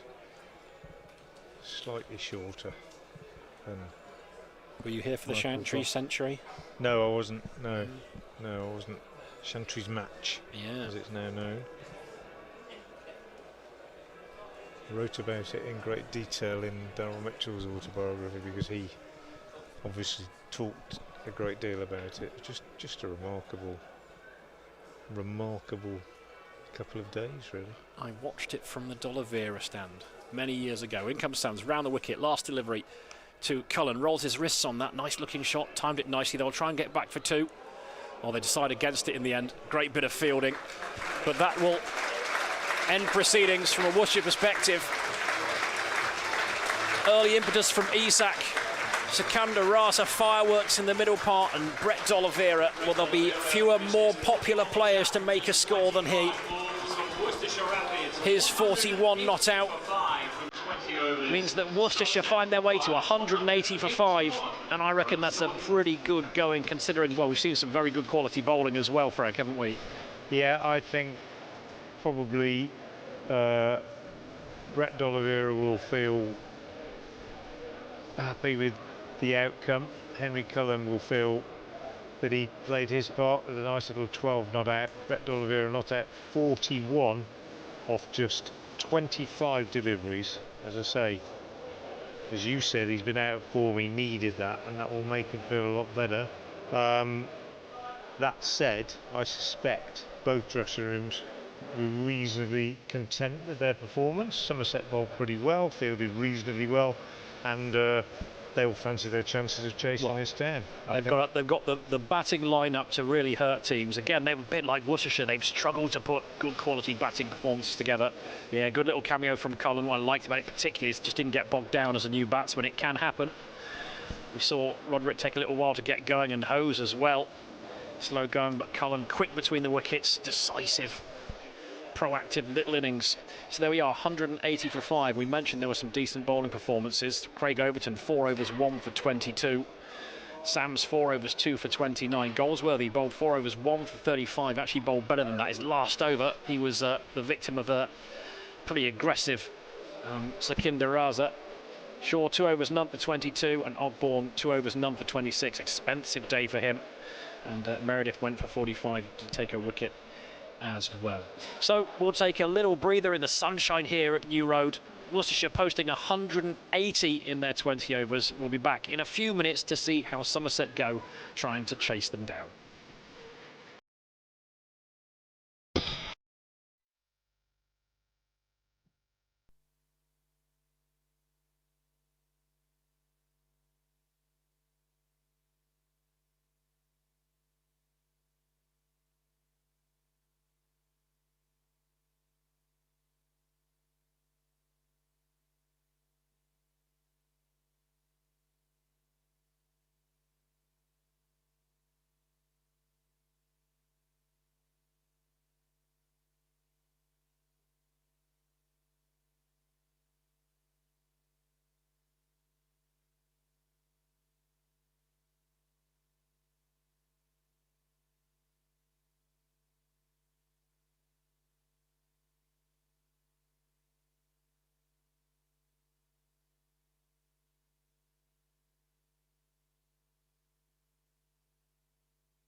Welcome back to New Road. The sun is out. The Rapids have posted a score, and we've got a game of cricket on here. Somerset, the visitors, in part of this double-header. Women's Rapids successful this morning against Sussex Sharks. Can the men follow suit under the guidance of Adam Hose? He's in at first slip. Tom Taylor will take the new ball from the Diglis end to guide you through the next 20 overs of T20 Blast cricket. I'm Jim Dale, alongside me Frank Watson. And decent total we've got here, Frank. Yeah, felt like a controlled batting performance. Yeah, I would agree with that, exactly that. However, this very powerful Somerset batting lineup could make a mockery of that if Worcestershire don't bowl well. But yeah, 180 at Worcester in the last 2 or 3 years in T20 has been a reasonable total.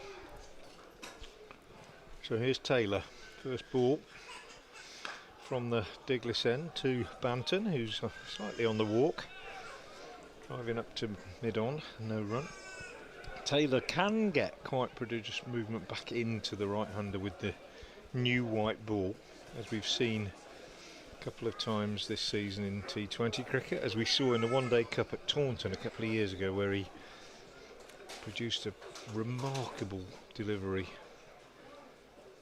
Pick up a wicket, I'm not sure who it was, I might have been George Bartlett, I think. Comes in now to Banton, and Banton is, gets a bit lucky, goes for a big drive on the offside, gets a outside edge and it flies over the covers. Lands short of Sikandar Raza coming in off the boundary, and they take a single, first run of the innings. Well, you know you're going to get positivity from Tom Banton. 208 runs before today, averaging just shy of 30, which in T20 terms is excellent this season. Striking at 171 as well.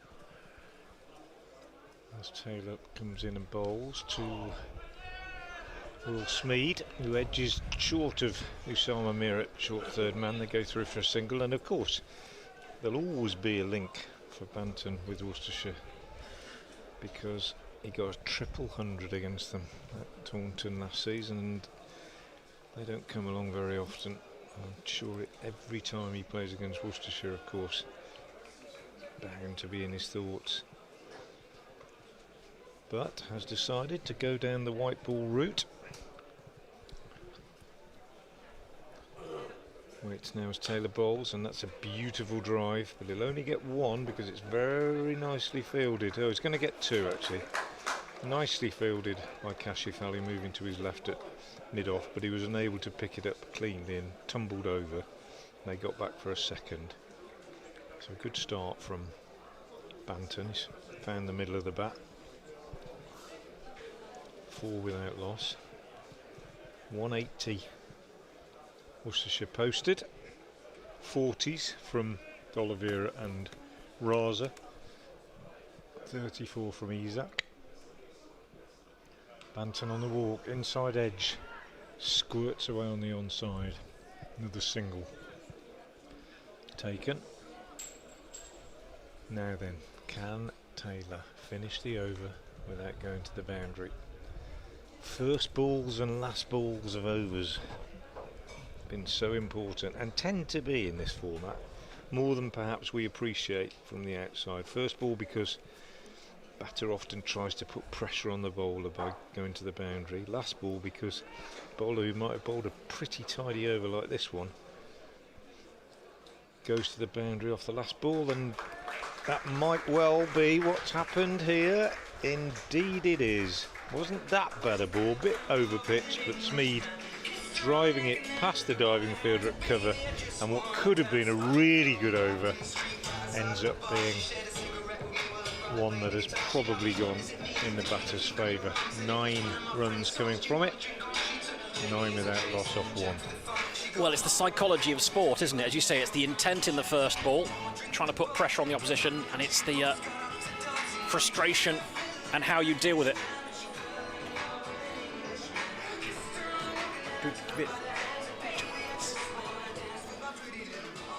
Well, we're going to see Matt Waite from the New Road end, which is a new gig this season for him. expect variations in pace, bowling full as well. Good York on him. Tom Banton waits. Bustling run up, just punching off the back foot. No run there. So Somerset 9 without loss early doors here. And Tom Banton, who's just 4 runs shy of 700 in the international game. So full-blown international status. Will Smead, he gave up red ball cricket, but changed his mind again last year.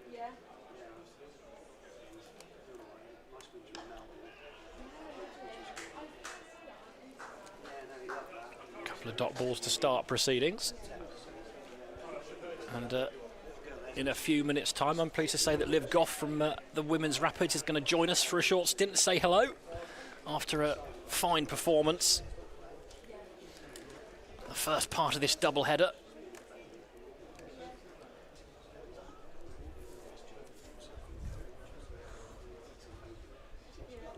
Waiting again. Half stopped by Isak, and in the end, it'll just cost a single.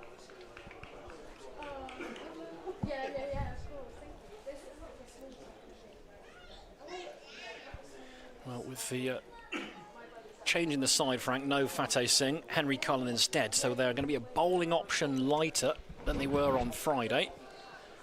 So being on the money for this bowling attack is going to be important. Waiting again. That's a good looking shot for one. Yeah, that said, sometimes as a captain, fewer options makes life simpler. Yep. You're the 5 bowlers, go out and do your job. There you go.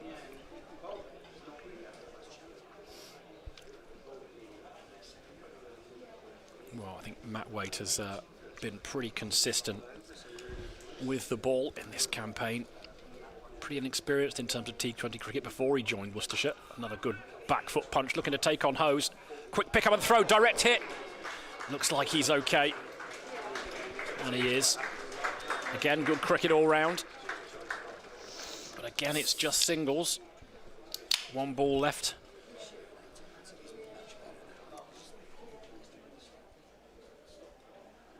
Of the second over.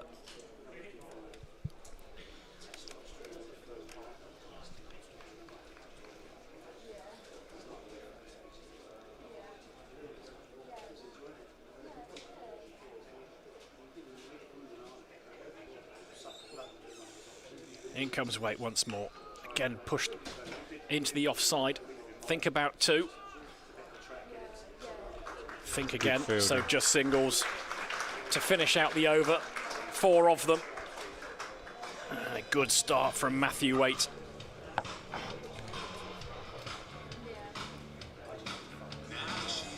Yeah. A very good start from Matthew Waite, but as I say, I genuinely believe that. I think sometimes if you've only got 5 or maybe 6, you've got an idea when you go out there and how you'd like it to go and when you'd like to bowl different people, and if you have to change that, you do, of course, but more options can make life more difficult. Taylor starts his second over, driven into the covers by Smead. No run this time.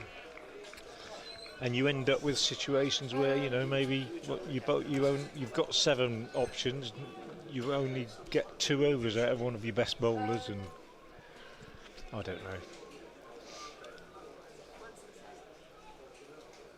Well, it feels like as well. It can be overcomplicated. Feels like as well they're looking for ways to get Henry Cullen in the side as well. He's, you know, after his one-day heroics last year, very promising young cricketer. Taylor in, bowls. That's helped away for 4 by Smead. Slightly down the leg side and just whipped away with the bottom hand. Nice shot. They both look very accomplished, these two.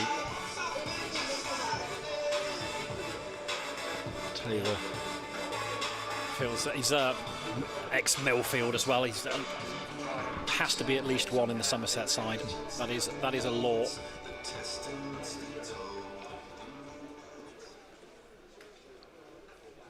"17 without loss." Taylor again is in, and that's big. Hammered away on the leg side by Smeed. All the way, not all the way, 1 bounce, 2 bounces for 4 over mid-wicket. So Taylor, who's not been quite himself in T20, dare I say. Such an integral part of this Worcestershire side in every format, Tom Taylor. Always willing to bowl at the death or take the new ball, stand up and be counted. And again now takes the pace off that one a bit, and it's hit away on the leg side, and he's got him! Put the man out there. Ben Allison sent out to deep mid-wicket, took the pace off it, and Will Smeed has fallen into the trap. Well, he's looked to repeat the shot, hasn't he? But Tom Taylor's got his length a little bit better this time. He's got a fielder there, which he didn't have before. Yeah. Will Smeed was bought by Ben Allison off the bowling of Tom Taylor with 15 runs off 8 balls. New batter for Somerset, number 32 and captain Tom Taylor.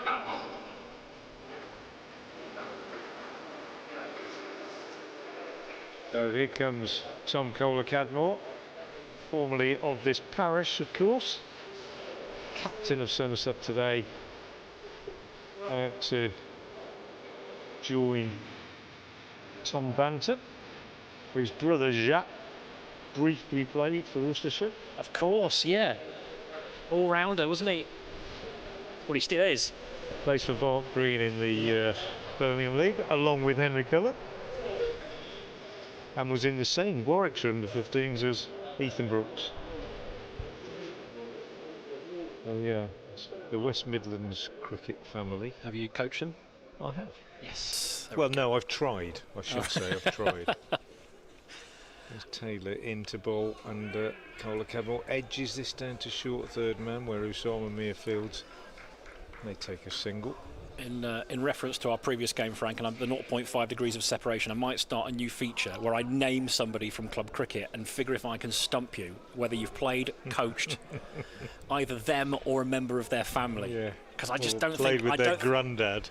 I was telling the guys at the club that you knew an obscure Exeter City footballer who signed from Morecambe, and you knew his dad, even though he's from Wales. Frank Watson knows everybody, by the way, gang, in case you weren't aware. When I say he's Mr. Worcestershire, this is not an exaggeration. Oh dear. 22 for 1. Banton on 6. And he works this one away on the leg side. And Henry Cullen is the fielder, and he goes to 7. And Banton, and as I mentioned, end of the over by the way, 23 for 1 off 3, 10 off that one. That the wicket from Daniel Hunt, did fall. Jacques, Jacqueus Banton, and Tom, their dad Colin, played county cricket for Notts. A couple of games, I think, just a couple of games in the 80s, I think. But he's also been quite involved, obviously, with their cricket development over the years. And Jack's still playing for Barnt Green. Played a few one-day cup games for Worcestershire, didn't he, about 3 years ago? Bowled a bit of slow left arm. Ben Allison into the attack from the New Road end.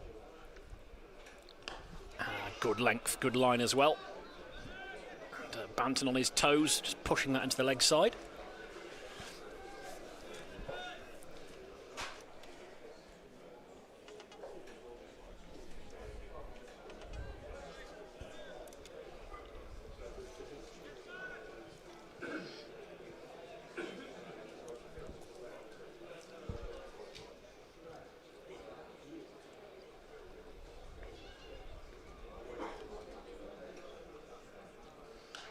Crashed away through the offside. There's a fielder there.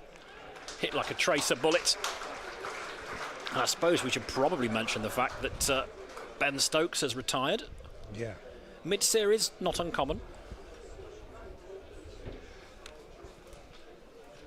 but in the middle of a game. We were talking about this at the change of the interval.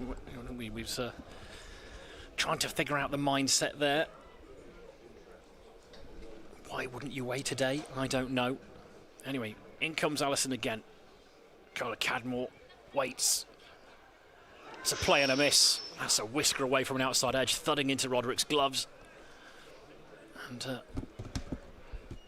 more responsibility for Allison with that, as we mentioned, Frank, without Fateh Singh, with that bowling option less. Yeah. He has been expensive since he's been introduced to his side. He's been struggling a little bit with injury at the start of the season as well. So he'll want a performance. He started well here.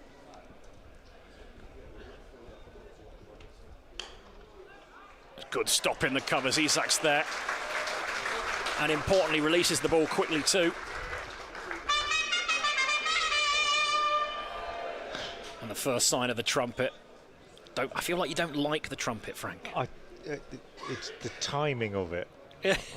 I'm not sure a diving stop in the covers merits the first trumpet. That's a fair point. Do you know what? I will concede, sir. I will concede. In comes Allison. On the charge, it's clothed it though. A chance for a catch. Is it number 2? It is! Worcestershire have their second. 24 for 2 is the score. We said Allison might need a performance. He started well here. Tom Taylor with the grab. Former Worcestershire man Tom Cola Cadmore has to go. And it's another breakthrough. Spider-Man's happy. That's what we like. People dressed up in the crowd. Ball was caught by Tom Taylor off the bowling of Ben Allison for 1 run off 4 balls. That was another one of those that we were talking about before, Jim, where it wasn't straight up in the air like the one that Overton caught, but the one that Kashif clothed to mid-on, and that one is just not an easy pitch to play those sort of shots on, I don't think. And certainly not early in your innings. You feel like you have to earn the right if you want to play aggressive, even in the power play. We saw with Isak and with Kashif initially trying to play the ball on its merits, play it on the deck. Good start this from Worcestershire. 1 ball left of the 4th, and I'm going to give you one more over, Frank, and then I'm going to have to make a substitution, sir. I've got Liv waiting just behind us. Liv Goff, who's part of the Women's Rapids, who was excellent performance this morning. You can take my place and you can talk to her about it because you saw the game, didn't you? Is that what you mean? Yeah. By all means, that's no problem at all. By all means. Last ball of the 4th. In comes Allison to left-handed James Root off the back of that stunning century. And we're going to come early. That's what we like.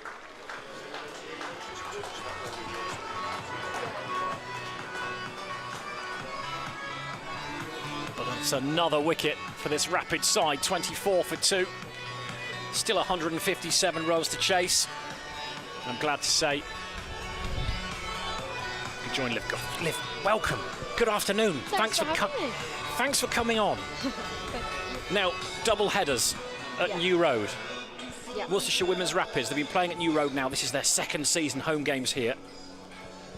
And just because you've been part of this setup for a while, what's it like playing here?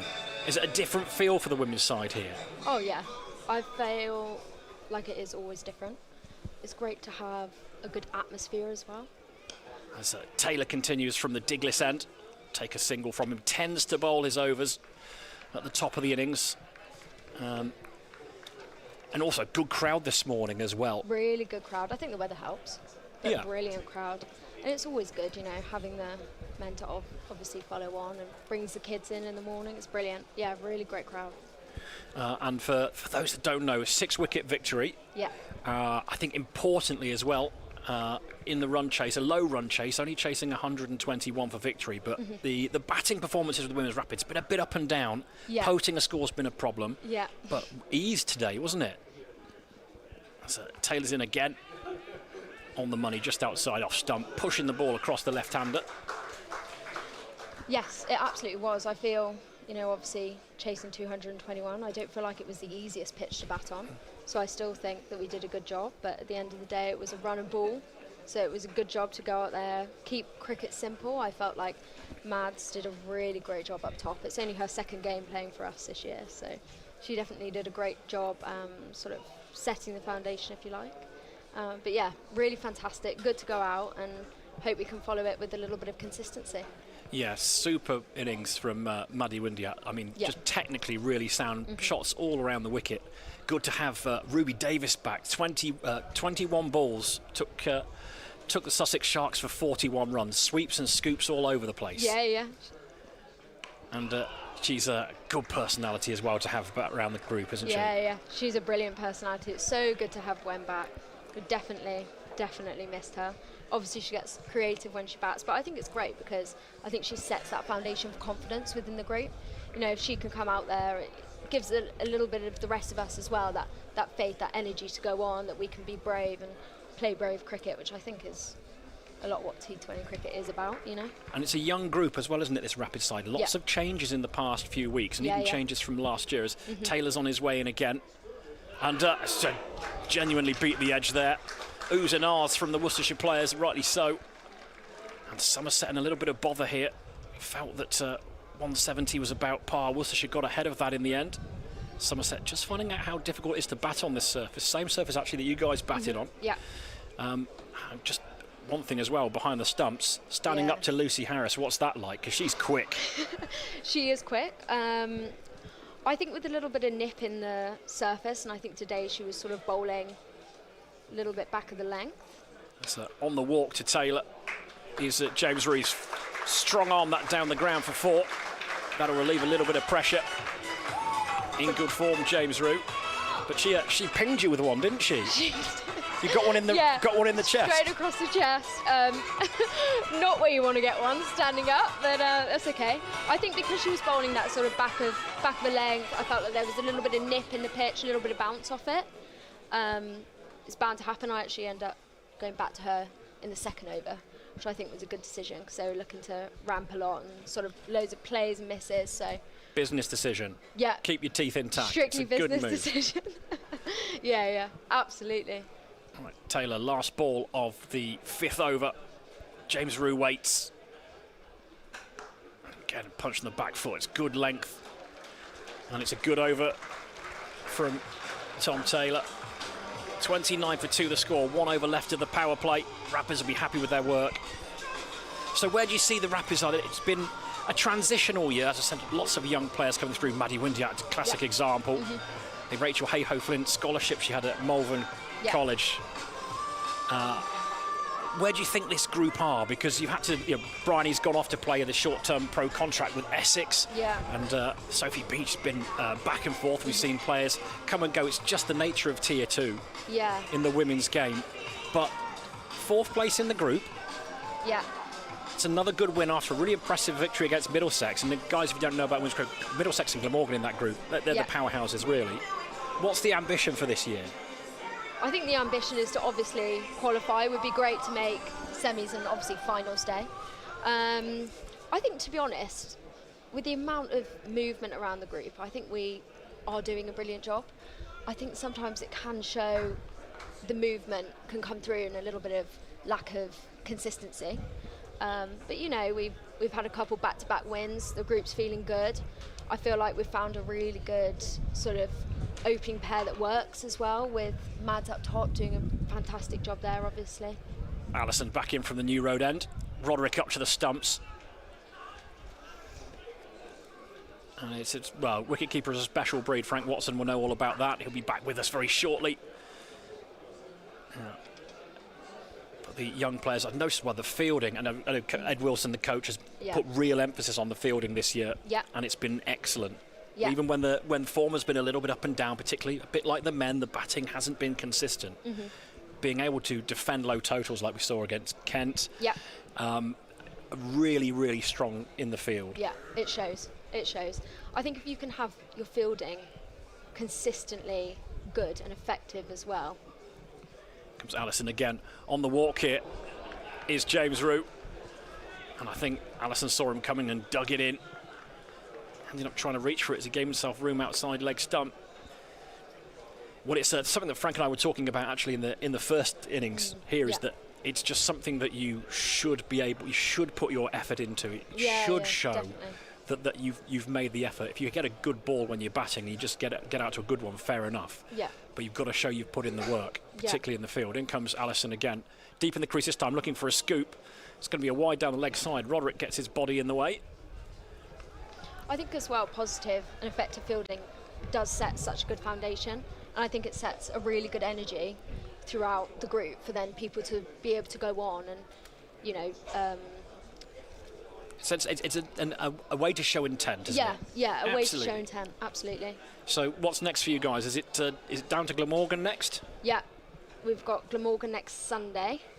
That's Allison's in again, looking to pull. It's not short enough to pull. Looking frustrated here, James Root. 4 from 8 deliveries here. Just a couple balls left of the power play. It's 31 for 2. And that run rate now up to 10.5. So Glamorgan, tough test, good Yes. side.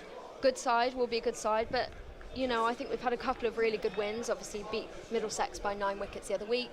Had a fantastic win today against Sussex. So we're feeling good, we're ready to go into it positive, and it'd be good to play in Cardiff as well. We haven't been there yet, so that would be enjoyable. Allison again, here comes the scoop, got it this time. All along the deck, good shot, 4 runs. Looked for it at the ball before, got it right this time. I've got 2 more questions for you. Yeah. And they're about players. One, firstly, Boyks. Yeah. Sets the standards, Yeah. leads by example, not necessarily the most vocal. Another good performance from her again, wicket to wicket. Yeah. Runs and wickets, it's just guaranteed with her, isn't it? It is guaranteed. I think she's so consistent, especially with the ball, stump to stump, and with the bat. But I think today specifically, she was so stump to stump. As that's heaved into the leg side. Has he got all of that? Yeah, you bet he has. That's into the stands. So a 6 to follow a 4. And Allison's good start has been undone here. James Roo's good form looks like it's continuing here at New Road. So if Boycott is consistent, so Amy Griffiths spent some time playing for Shropshire. Yeah. She's a fiery character by all accounts. She's a fantastic character. I love her spirit. I love Griff's spirit. She wants to go out there, she wants to win, and I think she sets that competitiveness for the team. I think she does a great job bringing that fieriness and energy. Allison, last ball of the power play. Cut away. It's Kashif out in the deep, so it'll be a single. Well, that's what was telling. Took a wicket, looked to be aggressive at the top of the order. And as you said, a competitive spirit in her. So I look forward to seeing her more in a rapid shirt. Yeah. Liv, thanks so much for spending the time to say hello. Really good performance this morning. Thank you. And it looks like the Rapids are going well as part of this doubleheader. Go well on Sunday. Thanks for having me. Liv Goff there, keeper batter for the women's Rapid side. 6-wicket victory over Sussex Sharks here at New Road in front of a good crowd. And not far off a capacity here at New Road for the men's fixture as well. Somerset 42 for 2, behind where they want to be really. But that little flurry of boundaries from James Roo right at the end of the 6th over means that they are slightly better placed than they would otherwise have been. He's moved on to 15. Frank Watson is back with me as Somerset is into his work from the Diglis end. Yeah, and his first ball is reversed by Root. Good diving stop by Matthew Waite. They just get a single. Yeah, he's a prodigious talent, James Roo, isn't he? And so is his brother, to be fair, who we're yet to see. But the sleeping giant Banton at the other end, 10 off 13. But James Roo, those 2 shots in that last over, a little ramp and then that slog sweep for 6, brilliantly executed. Banton on the walk, Usama drops it a little bit short. Banton drives on the offside. Super bit of fielding by Kashif Ali diving to his left. Means they only get 1, but you just feel like Roo's injected a little bit of energy. And just another fantastic shot from Roo here. Just absolutely brilliantly executed. A kneeling ramp is the best way I can describe that. It wasn't a sweep. He's knelt down as if to sweep and then ramped it. It's the sort of shot that kids play in the back garden these days, and he's taking it out there to the middle, isn't it? It's just fantastic. I've tried it, Frank, and it's like, it looks cute, doesn't it? But it's so difficult. Brilliant, absolutely brilliant. And to do that on a professional level. Yeah, against an international spin bowler. This time, wow. Unbelievably timed sweep. He's concerned about his bat. He's had some tape taken out to his bat. Hasn't bothered him at all. That one between two fields. I mean, I think he's hit his last 4 of his last 5 balls to the boundary. He's 24 off 14. It's 52 for 2. Brilliant batting. Brilliant. This time he doesn't get a run. Well, just tickles it straight to Taylor at short fine. As it stands right now, Frank, he's scored 330 runs this is his 6th T20 match. He's averaging 110. Yeah. As it stands right now. He scored 116 on Friday from 56 balls. And he's just all the time in the world to clip this one away on the leg side for another single, which means he'll keep the strike. So his more illustrious partner is happy to play second fiddle. James Rew has gone to 25 from 16 deliveries. Banton is 11. 2 men out are Smead for 15 and Kohler-Cadmore for 1. Somerset are going along very, very nicely indeed since James Rew came to the crease, and they are 53 for 2 of 7. Well, Sikandar Raza, he ignited this Worcestershire innings with the bat. A couple of huge 6s, plenty of 4s as well.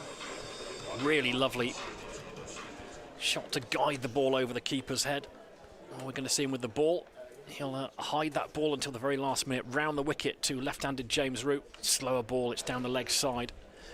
And picks out the fielder in the deep, so it'll just be a single. But this will be a real bag of tricks. I think at times you could potentially say he sometimes goes down the variety for variety's sake route.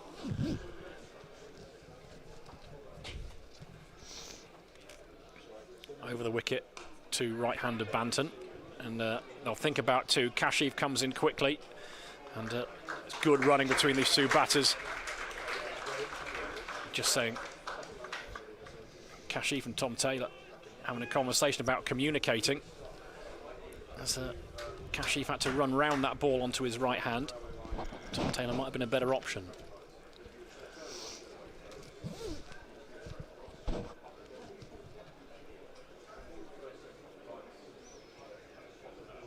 Slingy lob, that's right, it's on the bounce there to Allison, long off. There's that Malinga-esque delivery, very sidearm.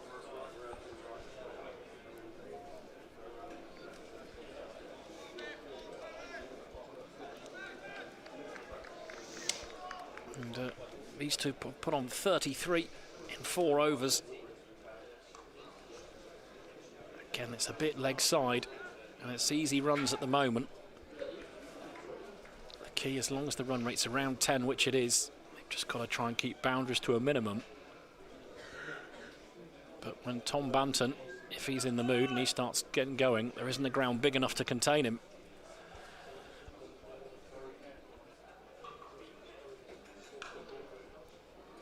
Crunched away off Isaac's hands, which is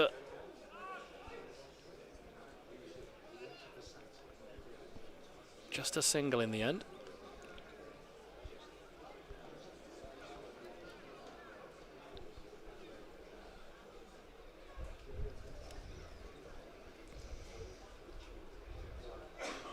Again, back round the wicket to Rew. Again, it's leg side. Oh, it could have gone anywhere.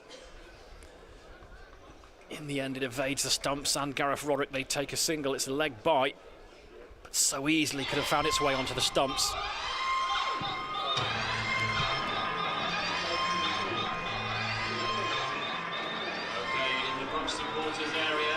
Seven off the over. 8 gone, 60 for 2. Worcestershire were 58 for 2. Very little in it. But the energy is very much with Somerset at the moment. Particularly with this young left-hander, James Rew.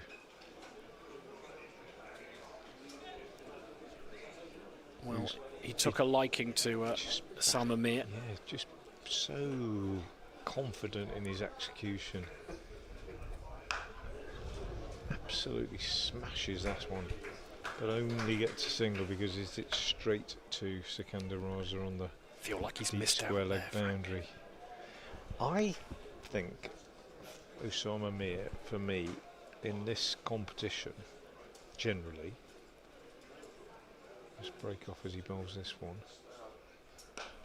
Heaved away on the leg side by Banton. That's gone all the way.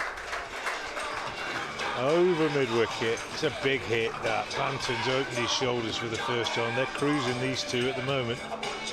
67 for 2. I was going to say, I think Usama Mir has just bowled a little bit too short, generally. That one wasn't. That was in the slot, but that's just my impression of his bowling in the first few games.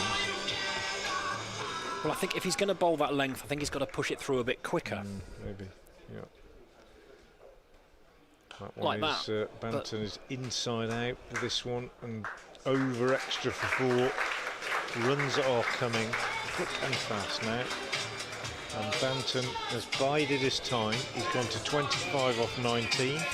Rue is 28 off 20. Somerset are 71 for 2. And these two fine young players are causing some headaches for Adam Hose at the moment out there. Usama Mir again a little bit shorter, quicker that time though, and Banton just cuts away on the offside. Kashif fields it in the ring, but they take a single. 72 for 2, so 12 off this over so far. Worcestershire took 16 off their 9th actually. That one's short again from Usama. Rue goes for a swivelling pull shot taken on the thigh. Usama appeals for LBW. Umpire Michael Goff is unimpressed. It was an enthusiastic appeal as well. Yeah, He liked pretty it. High, I think, wasn't it? Yeah, have a look at the replay. Pitched outside leg, going over the top. Not a lot going for it, really. Single for Rue, just tucked away on the onside. End of the 9th. 73 for 2. Worcestershire were 74 for 2. Absolutely nothing in it except that in terms of momentum,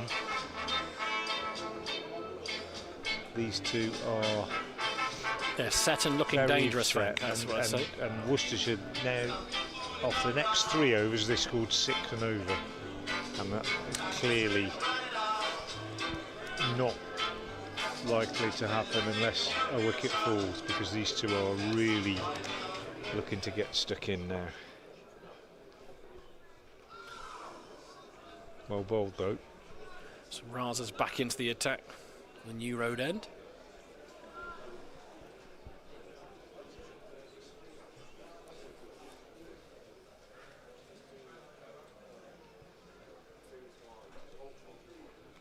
Round the wicket to Rue. And punching that down the ground. I think Worcestershire have just got to get a bit of control back here, Frank. That's the trouble. Boundaries are coming with such frequency. Just a boundary or two and over.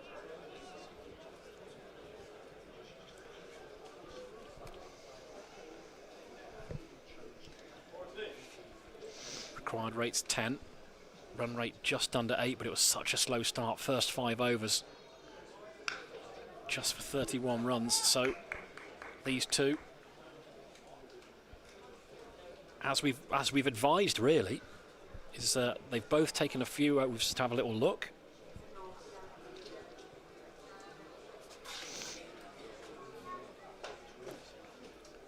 Raza in again, slow. Off break, looking to get that to grip and turn, but it's just been sent to the fence. The line's all wrong, that's the trouble. Just sat there on leg stump waiting to be hit. James Rue obliges. He's a pretty special talent, this kid, isn't he, James Rue? He makes it look so easy, and that's the thing. That was a ball that was hittable, and exactly the right shot, and it was 2 fielders there, and it's just the execution. He nailed it. He absolutely nailed it. Because if you mistime it, you don't place it right, it's one to the fielder, isn't it? And that's the thing. And there's that certain sort of eye test, and you think talk about international cricket and how difficult it is, but he just looks right, doesn't he? Raza in again, quicker this time. His better line as well. His brother does as well, from what I've seen. Played brilliantly here for the England under-19s last year against India. Just very, very talented. Their back garden cricket must have been fantastic. Yeah. Raza de Banton this time. Again, down the ground. They'll think about 2. I won't get it though. It's the temperament as well, I think, that's so impressive with them, is that they both feel like instinctive captains. There's a maturity, I think. And we're halfway, 81 for 2. Very tight at the halfway stage. At the same stage of their innings, Worcestershire Rapids were 80 for 2. A reminder, our next fixture here at New Road is this coming Friday as Kent Spitfires visit New Road. Well, a relatively quiet over, which Worcestershire will take. Matt Waite. Well, 100 off 10, I can work that out. It's about 10 and over, I think. Okay. Matthew Waite to continue then from the Diglis end. Banton Waits drives nicely. There's a man out. D'Oliveira at long off. They get a single. And Roux on strike. Banton 29 off 23, Roux 35 off 26. Not much in it really, and yet Roux has been the one who's caught the eye with a couple of particularly clever shots. But Banton is a brooding presence out there as well. It's clipped in the air by Roux, but going to get away with it. Drops short of fielder coming in from deep mid-wicket. I think Worcestershire now, I mean, it's all about waiting for the batters to make a mistake and not missing your chance when it comes along.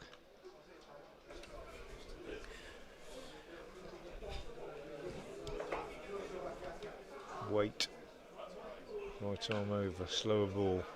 Banton waits for it. Slaps it up to D'Oliveira at long off. Changes of pace. An increasing part of Waite's armoury, I think, in white ball cricket. Bowled beautifully in the last championship game for Worcestershire. Miserly accuracy and control. But having to just develop a new set of skills really in this competition. And this time he has got a wicket as James Roux clipped him away in the air. And Kashif makes no mistake. And that is a very much needed wicket. Clipped away in the air to deep mid-wicket. Kashif hardly had to move. Straight down his throat. The one earlier in the over was similar but didn't quite carry that far. James Roux, having played so beautifully for his 36, has gone. And 36 runs off 28 balls. He faced just 28 balls. But he's gone and he's been replaced by his brother. Well, I mean, Worcestershire needed that, no question at all. Goodness me, he looked in absolutely no bother at all, James Roux. Goodness me, what a talent he is. I don't know, my initial thought was he's thrown it away, Frank. I felt a bit, but then, you look at the run rate and it is still over 10 and over, so they've still got to force the issue to an extent, probably being a little bit harsh, but... He just played so well. I mean, they put 60 on. 60 runs since Cola Cadmore was out. It's hard to believe, really, in the space of 7 overs.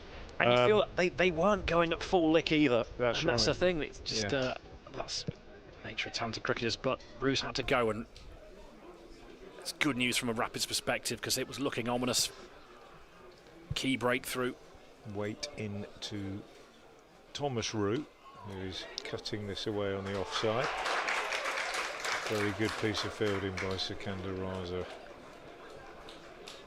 Wickets do cause a drop in momentum in a run chase, we all know that, and that's why Worcestershire needed that wicket so badly. They now need to remove Banton. 30 off 24, and he hasn't really done anything risky at all, Banton. Hasn't played any unconventional shots, all of which he is capable of playing. He has been very measured, and as you say, is in very good nick. Waite bowls. Thomas Root drives up to mid-on. They take a single. Oh, he might have been struggling if Ben Allison's throw had hit, and it probably should have done. He was only about 10, 15 yards away. Thomas Root keeps the strike. He's off the mark. It's the end of the over. 85 for 3. Just 4 runs coming from it. Well, wickets do squash run rates, but particularly here, Frank, we've seen that everybody who's made a score has had to have a little bit of a look. You can't just tee off first ball. And when the run rate's over 10, it gets a little bit trickier as the game goes on to give yourself that time, that little bit of internal pressure, knowing your mates are in the dugout waiting to come in. Somerset, it's been expensive, and I think he's bowled a little bit slow. You think he's bowled a little bit short. Returning to bowl, number 23, Got a grin on your mush there, Frank.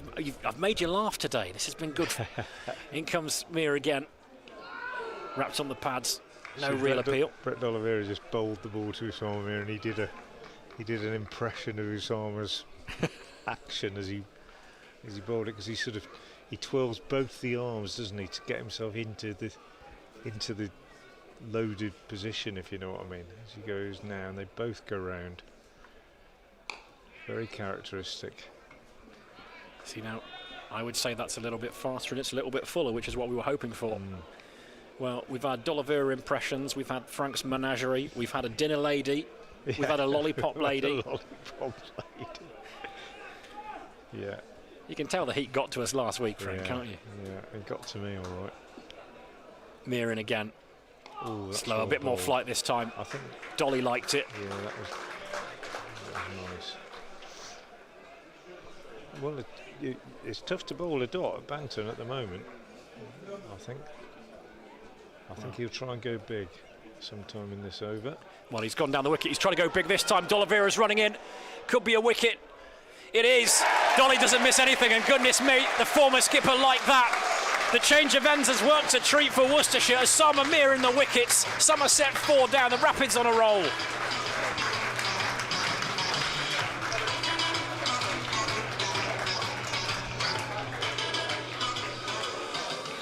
Well, Frank, you called it. You felt like something was coming. Yeah. Tom Banton down the wicket, but he didn't get hold of it. It's a big wicket.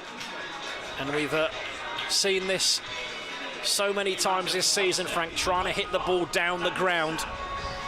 We said it very early on today, didn't we?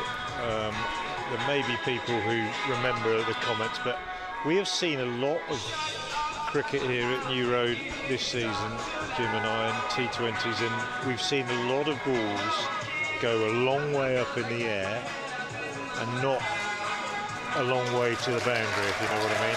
That kind of a pitch was stopped a little bit in the pitch, and we saw a couple today. We saw Craig Overton take a couple of catches, and we've seen one similar there. It is not easy to hit long and straight on this ground. It's not impossible, but it's not easy. Not on this ground, on this pitch, that's what I mean, yeah. So it's game on again now. Well, Daniel Sams is the new batsman. A double breakthrough. In comes Mir again. Sams waits. D'Oliveira skipping in, and a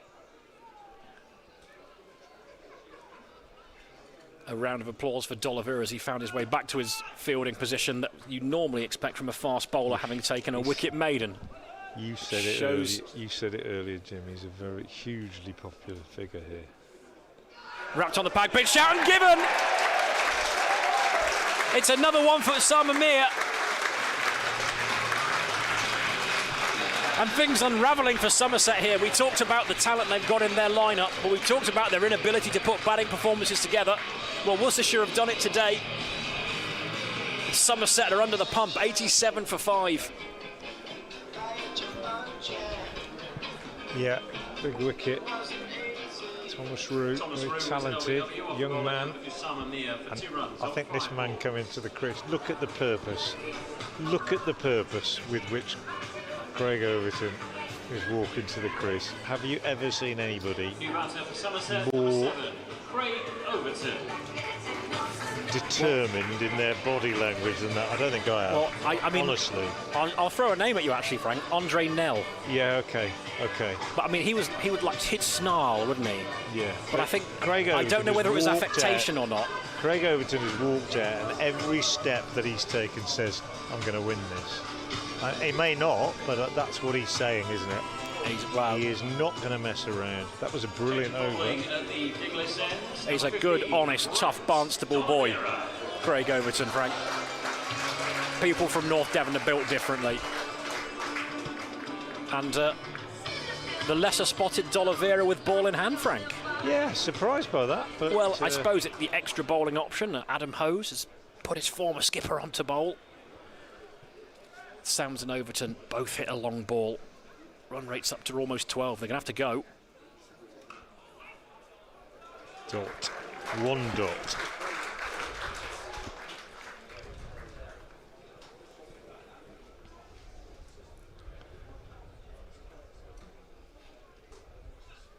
Short from D'Oliveira, hammered off the back foot. Only to Isaac at long off.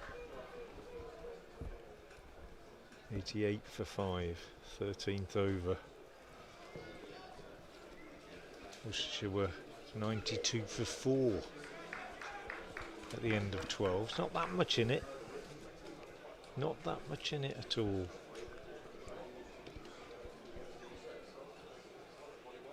Oliveira again. Might have been a googly, that one. Another dot though. Nicely fielded by Hose at mid-wicket. He's buzzing, the captain. Absolutely buzzing. Oliveira again bowls, and again it's a dot as Overton works it to go. And the crowd are applauding the dots now. He's going to go big. I can't see him. Well, one of these two balls has got to go, most likely, hasn't it? I think so. I think he's going to try it. That's. Oh my goodness! He's gone straight through him. Absolutely straight through him. He's got an edge on it. He's nicked it past the keeper for 2. No signal for the umpire. So 90 for 5. Game on. Sun's out again. Lovely evening. Good crowd. Great atmosphere. D'Oliveira bowls again. A little bit short. Overton on the back foot. Punches up to long on. They get a single, but no more. 4 off the over. Good over for Worcestershire. 91 for 5 at the end of it. Overton well, and you Sams. mentioned that, Frank, you mentioned this might be a cathartic experience for Brett D'Oliveira, but I tell you what, you feel the energy in the crowd. It's a good crowd in, and it's a crowd that are absolutely behind this Rapid side. And again, more applause for the former skipper. Well, you know, I looked at social media last night, Jim, when it was announced that he wasn't going to be skipper, and there were lots of people saying, "Oh, it's about time," and all the rest of it. And there were 1 or 2 that said, "Hang on a minute, let's just remember what this guy's done for this club over the years, and the fact that he has been a great leader in so many ways." Raza back in for New Road End, a little bit short. Overton rolls his wrists over that, thinks about 2, doesn't have the pace. Good work from the ever-improving Kashif Ali in the field. Yeah.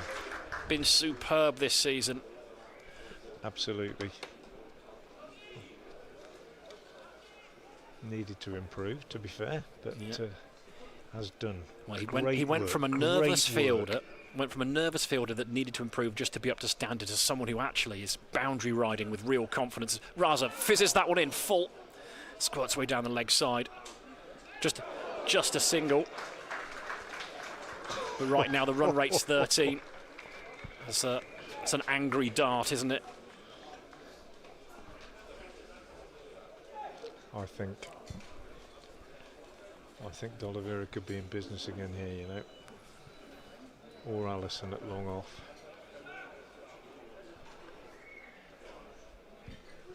Well, he'll favour the leg side, mid-wicket to long on. Actually, that's a thoughtful shot. They're going to have to decide to go pretty soon. 13s is the run rate. They can't afford to lose one. Somerset, same as Worcestershire, just 3 wins to their name. If they want to be in contention, they're going to have to target somebody soon. 3 balls left of the 14th. In comes Raza again. Floated, full, jams down on the ball well. Does Sams.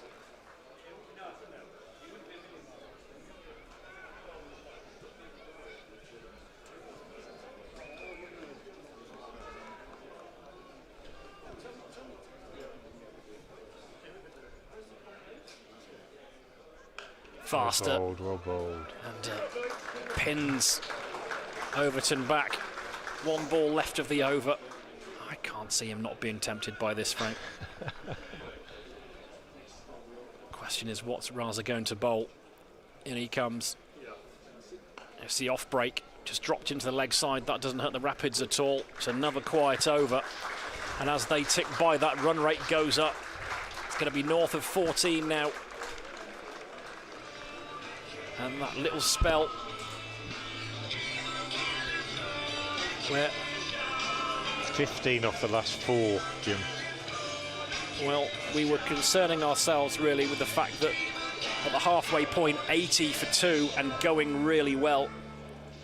And what, in the space of an over and a half, well, that middle order has just been ripped right out. This will be the. I think they might target the seamers, you know. Well, Usama's got 1 more. Raza's got 1 more. Hose has got to think carefully about when he bowls those 2, I think. You feel like Taylor and Waite will close things out. Allison's in. This is the player they need to target, I think, if they're going to. Again, Overton's playing some good-looking cricket shots. Drop and run, nicely weighted, technically sound. At some point, these 2 are going to have to tee off. And Allison, let's not forget, he's inexperienced in T20 terms. He's turned himself to a really good 50-over cricketer, actually, we found last year. Full ball.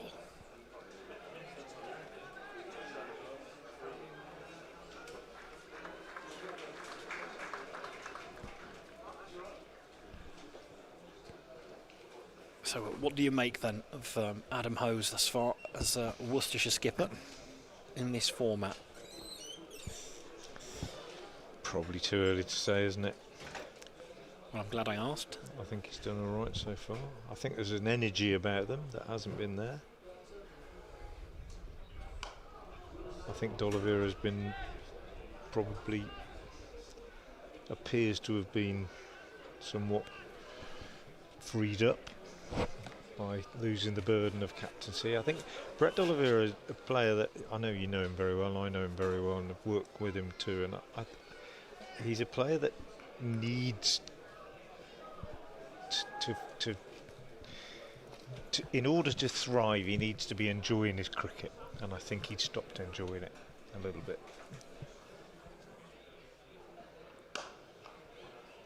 And another one here clipped up to long on, and today I think we've already seen, just from his interaction with the crowd, having taken that catch and bowling that over, that there's a smile back on his face, and that is very important. It's obvious, but it's very, very important, I think. Well, it's true. Well, we've seen with Ben Stokes, of course, who's retired, let alone relinquished captaincy. We've seen it with all skippers at some point. You feel like there's an element of shelf life. It is a heavy burden. Absolutely. Allison in, bowls again. Overton heaves him away on the leg side, but again he's not really timed it. Sikandar Raza fields out in the deep, and although they've scored off every ball in this over, they have not found a boundary. And this is 1 ball left in the over. 103 for 5. And Adam Hose as well, obvious choice, vice-captain, and he's not a demonstrative sort of character, but he's very much in tune with the culture of this club and the dressing room. That's quite well bowled by Allison, just took the pace off it, only a single. End of the over, 8 from it, but that's not a problem at this stage. 104 for 5 off 15, so they need a further 77 from 5. Yeah, there's one other thing I'd say, Jim, about Adam Hose. I think he's, this is my assessment, I think he's a tough cricketer. I think he's one of the toughest cricketers in the Worcestershire setup, and I think in franchise cricket particularly he's done the lot, hasn't he, and he's played with the best, and I think he probably is the right man. Yeah. High standards, proven quality for years now as Mearson again looking to launch this one. This is going to go over Dolly's head. That's going to be 6. So Sams finally connects with one. First ball of the over. Fire sale situation for Somerset. Everything must go at this point. Run rate's 15s. Well, it's a good point. It's about being able to handle the pressure. Good swap here. Yeah, good spot, Frank. So Ben Allison's coming over to long on, swapping with D'Oliveira. 6'4". Play and a miss. Looking to cut Quicker. That, but too close to cut. Bit more pace on the ball. It's another dot ball. Well, you have to have a certain sort of mentality. Adam Hose, the injury that he's gone through, come back as quickly as he did. Mearson again. And bowled him. Oh, it's just missed everything, Frank. Missed the inside edge. The thing is, 6 off the first one, 2 dots makes it seem like they've just taken 2 a ball, which is, you know, you'd settle for that, wouldn't you? It's not going to. Well, when you're chasing 15, yeah, you need 2 6s and over really at this point. But Amir will have other ideas, and he comes again. Flatter. Oh, there's one. Well, he could be in business here. Kashif's underneath it, and it's another wicket. The longest part of the ground. And these days, Kashif Ali is a very safe pair of hands.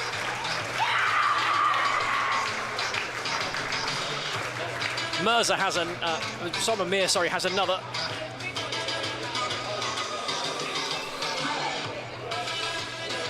And you can't blame the batter here at all. It is a fire sale. Everything has to go. To try and do this over a concerted period of time is a tough ask. But it is the 6th wicket. The victory target still 71 runs away. New batter for Somerset, number 44, Lewis Goldsworth. And I think realistically, there may be 4.5 overs to go. But unless something absolutely miraculous happens, Frank, Worcestershire are in really good shape to get themselves back into the contention for a qualifying spot. They had to win this game. Well, I suppose both sides had to win it. We didn't want to use that term, must win, but well, I think it kind of was, I think. I wasn't leaning that way until you made the point. Of course, the run rate Worcestershire have is it's pretty poor. Net run rate is Mearson again, good-looking shot. Should get a couple.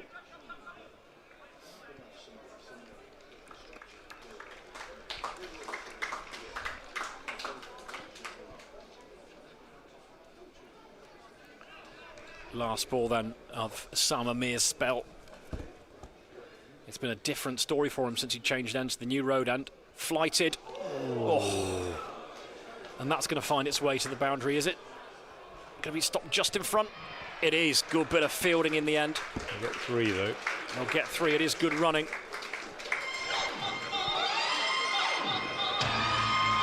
But it means that Mir will finish up with 3 wickets to his name, coming from the 2 overs from the new road end. 115 for 6. 11 off the over though. Decent over. Well, 11, I don't think it matters much. It's below the rate. It's another wicket down. That required rate now, 16.5. Samamia finishes with figures of 4 overs, 3 wickets for 34 runs. We just get the announcement, 3 wickets, 34 runs. First 2 overs were expensive. And returning to bowl number 6, Matthew Waits. Waite then from the Diglis end to Goldsworthy. Oh, that's well, cleverly bowled by Waite. Slower sort of bouncer, and Goldsworthy deceived by it. Went for the pull shot, top edge, just looped up over the keeper, and they took a single. It's that. It's the it's not an easy surface on which to play shots. Half volley's a half volley, obviously, but the slower balls, the ones that they've stuck in the surface, haven't they? And they've been difficult for batters to time. Waite bowls, Overton punches this with the bottom hand. 1 bounce up to Sikandar Raza at long on, just a single. Singles aren't hurting Worcestershire at the moment. Boundaries are required.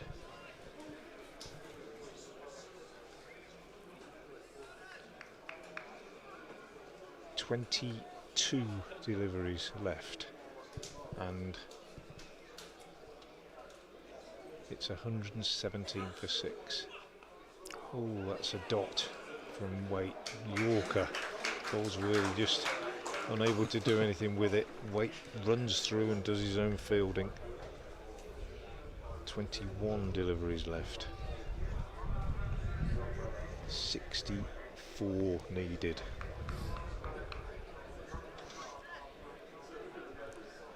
Been a good effort by Worcestershire with the ball.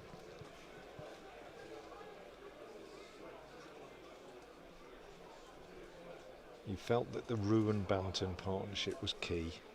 Waite bowls, Goldsworthy on the back foot, heaves it to long on, and is caught.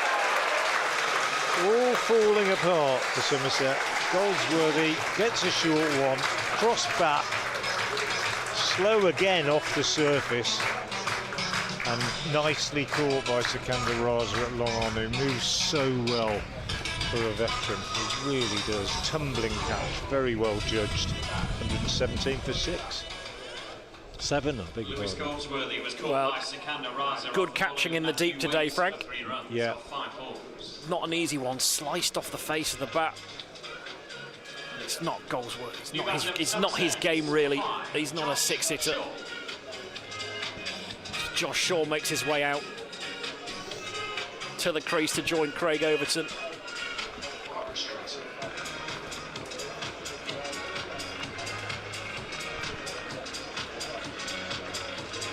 Yeah, I mentioned the Rue and Banton partnership. They both got to 30. I mean, Rue played breathtakingly well, 36 off 28 until he got out. Waite bowls Overton, can't do much with that one. Sorry, not Overton. Shaw. Yeah, slower ball, I think. But once that partnership was broken, it's just fallen away. The whole thing has just fallen away, and Worcestershire have, well, they pushed the door open and just flooded through it, didn't they, with good bowling and good bowling changes by Hose. Waite to complete the over. At the back of the hand, nicely bowled, clipped up to long on by Josh Shaw, but only a single. End of the over, just 3 runs coming from it, and that 7th wicket. Really well bowled. Matthew Waite has become, if not the first name on the team sheet for Worcestershire in both red and white ball cricket, one of the first 2 or 3, I think. With bat and ball, I mean, just tremendous. And 3 overs, no maidens, 2 for 11 today. Archetypal Worcestershire cricketer, given an opportunity to play regularly, and he hadn't played really any T20 cricket until he came to us. Didn't get a look in the Yorkshire side. Really good bit of recruitment, which I've had a few years actually of really very good recruitment from a Worcestershire perspective as Raza comes back into the side. And I want to talk about Raza with the bat actually. It's a couple of things. One, Dolly's attitude and approach to today's game has been magnificent. 2, Raza's explosive spell of 3 or 4 overs with the bat. Yeah. As he's in again. It's off break. I'd say still a bit slower. And what he did with that impetus is allow us to post a slightly above par score, which meant 20 runs. Of course, it's easier, but people with the quality of Roux and Banton mean that they just cakewalk that chase. I was going to say Banton played well. D'Oliveira played well. He's going for this one, drilled down the ground. It's straight enough to beat both fielders. Good shot for 4. The stoic Craig Overton will stand and fight to the end. Banton played well, D'Oliveira played well in a different kind of way, but for me, Raza and Roux have been the two that have made batting look a little bit more easy than everybody else on this pitch. Again down the ground. And that's just through sheer class, isn't it? Yes, they didn't have the same timing issues, I don't think, as anybody else. Exactly. I think with Isak, actually, it must be. It was a really good little knock. He had the benefit, I think, of Ogborn struggled first up, didn't he? Bowling too full, faster, flatter, good bit of fielding as well. And as you say on this service, a half volley is a half volley.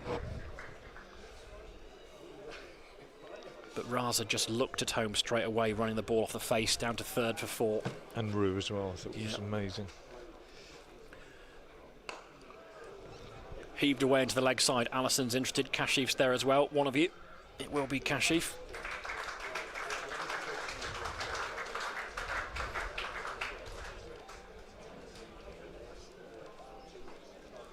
Well, 126 for 7. The score required right now feels somewhat redundant point. It's over 25 at this point. Fired in down the leg side. I think be off the pad. They're going to get an overthrow here, and that's the first real moment of sloppy cricket, I think, from Worcestershire. It won't hurt them. It will be a leg bye. Send up the over.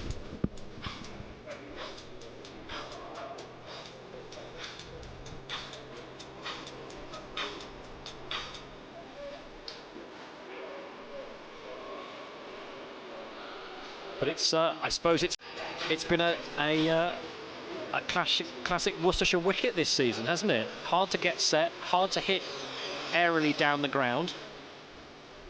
If you get your eye in, you can do okay. 180 is a good score.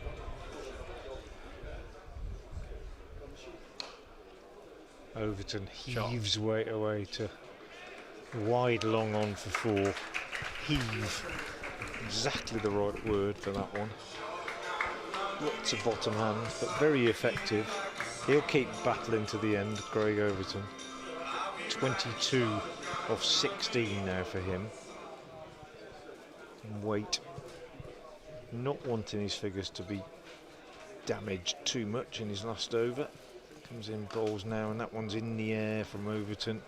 And it's 4 more to exactly the same place.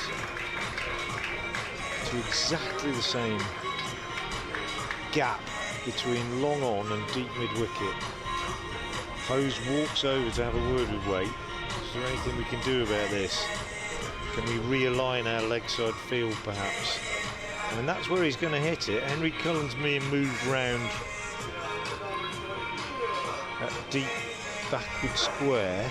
Taylor's going back to the boundary. We've got 4 on the leg side boundary.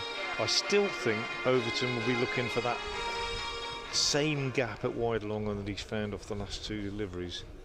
136 for 7. And he has, but he's hit this in the air and he has been caught off a full toss at long on by Ben Allison, and that surely is that, I would have thought, 136 for 8.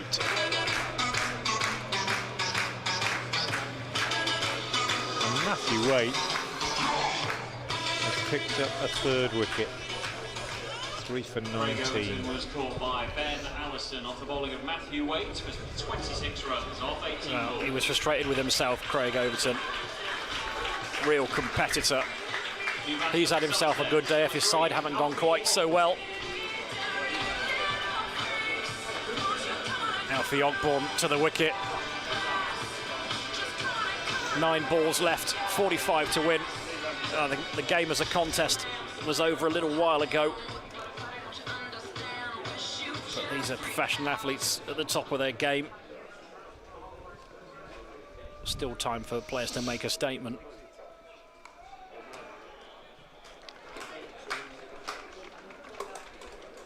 So there's one element, Frank, I'm slightly disappointed about today. We've covered all manner of topics, but at no point have you discussed my moustache. After all we've been through, I feel somewhat disappointed. Splendid. I didn't feel seen, Frank, but that's okay. It's all right. Sorry, I've been looking too much at the cricket. It's hard enough. to see your co-commentator when they're alongside you, isn't it? Matthew Waite then, in his last over, he's got 3 for. Another very, can't keep him out of the game. Didn't get a bat today. Still done a great job. This one is just steered away. It's a good diving save by Osama Mir. He's pushed it wide of Izak. They've gone through for a couple. But this has been Worcestershire so needed this performance, I think. I know there are lots of people watching this stream and listening to us who are of a Somerset persuasion all feel that they needed a performance today because they've been as in and out as Worcestershire have really in this competition. But the mood around the Worcestershire camp after Friday, nobody likes losing a local derby at Edgbaston on a Friday night in front of a raucous crowd. Bottom edge on this one.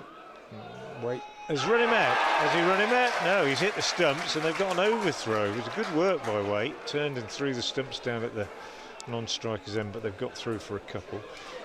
Yeah, losing at Edgbaston on a Friday night if you're a Worcestershire supporter is horrible. Losing the way they did on Friday night is even more horrible. And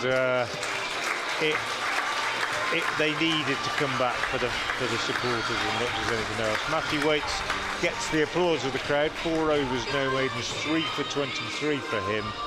And Somerset are at the end of the 19th, 140 for 8. So 12 came from that one.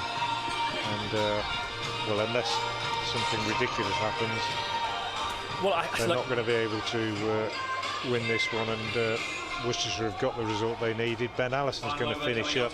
Adam Hose has handled his bowlers extremely well, in my opinion.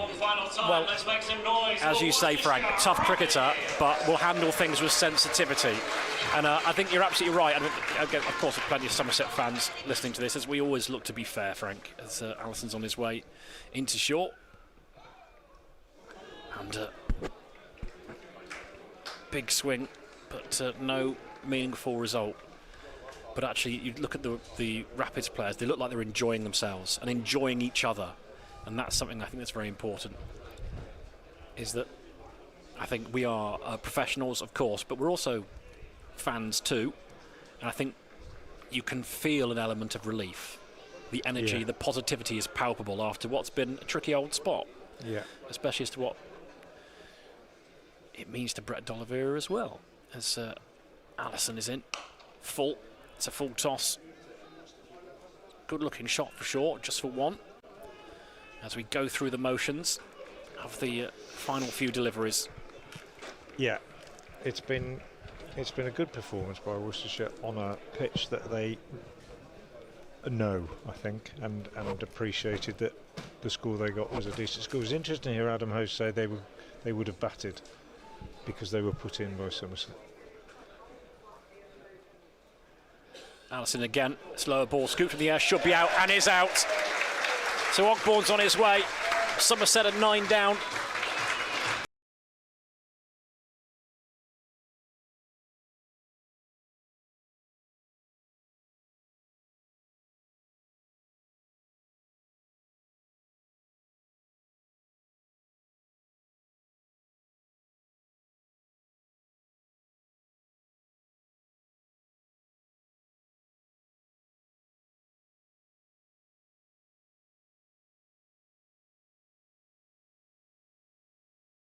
but I don't think Adam Hose, apart from his personal contributions, which were miserly with the bat to say the least, I don't think he could have hoped for a better start. No.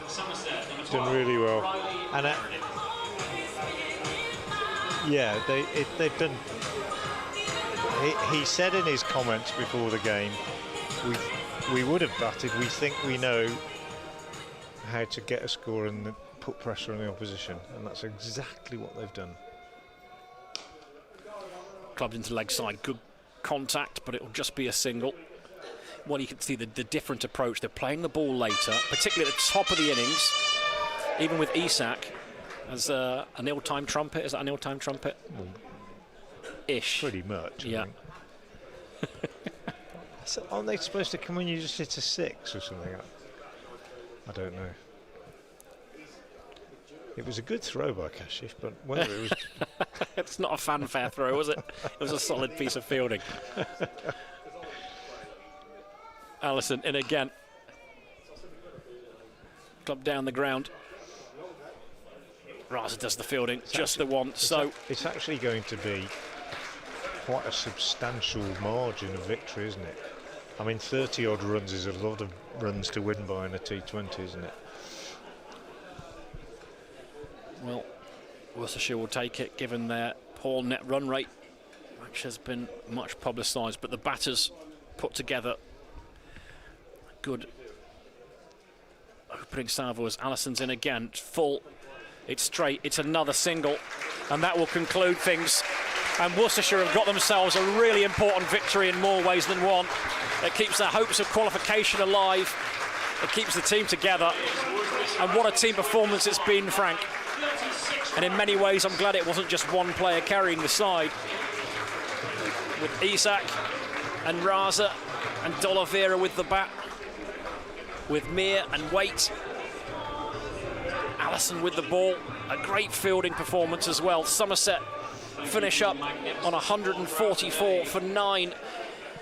Means they are 37 runs shy of the victory target. Worcestershire, a comfortable win here in front of a really good and very appreciative crowd, which is what this is all about. And it's hugs and high fives and handshakes all round from Rapids players as they make their way from the playing surface. And it's been a thoroughly satisfactory day from a Rapids perspective. The women win by 6 wickets.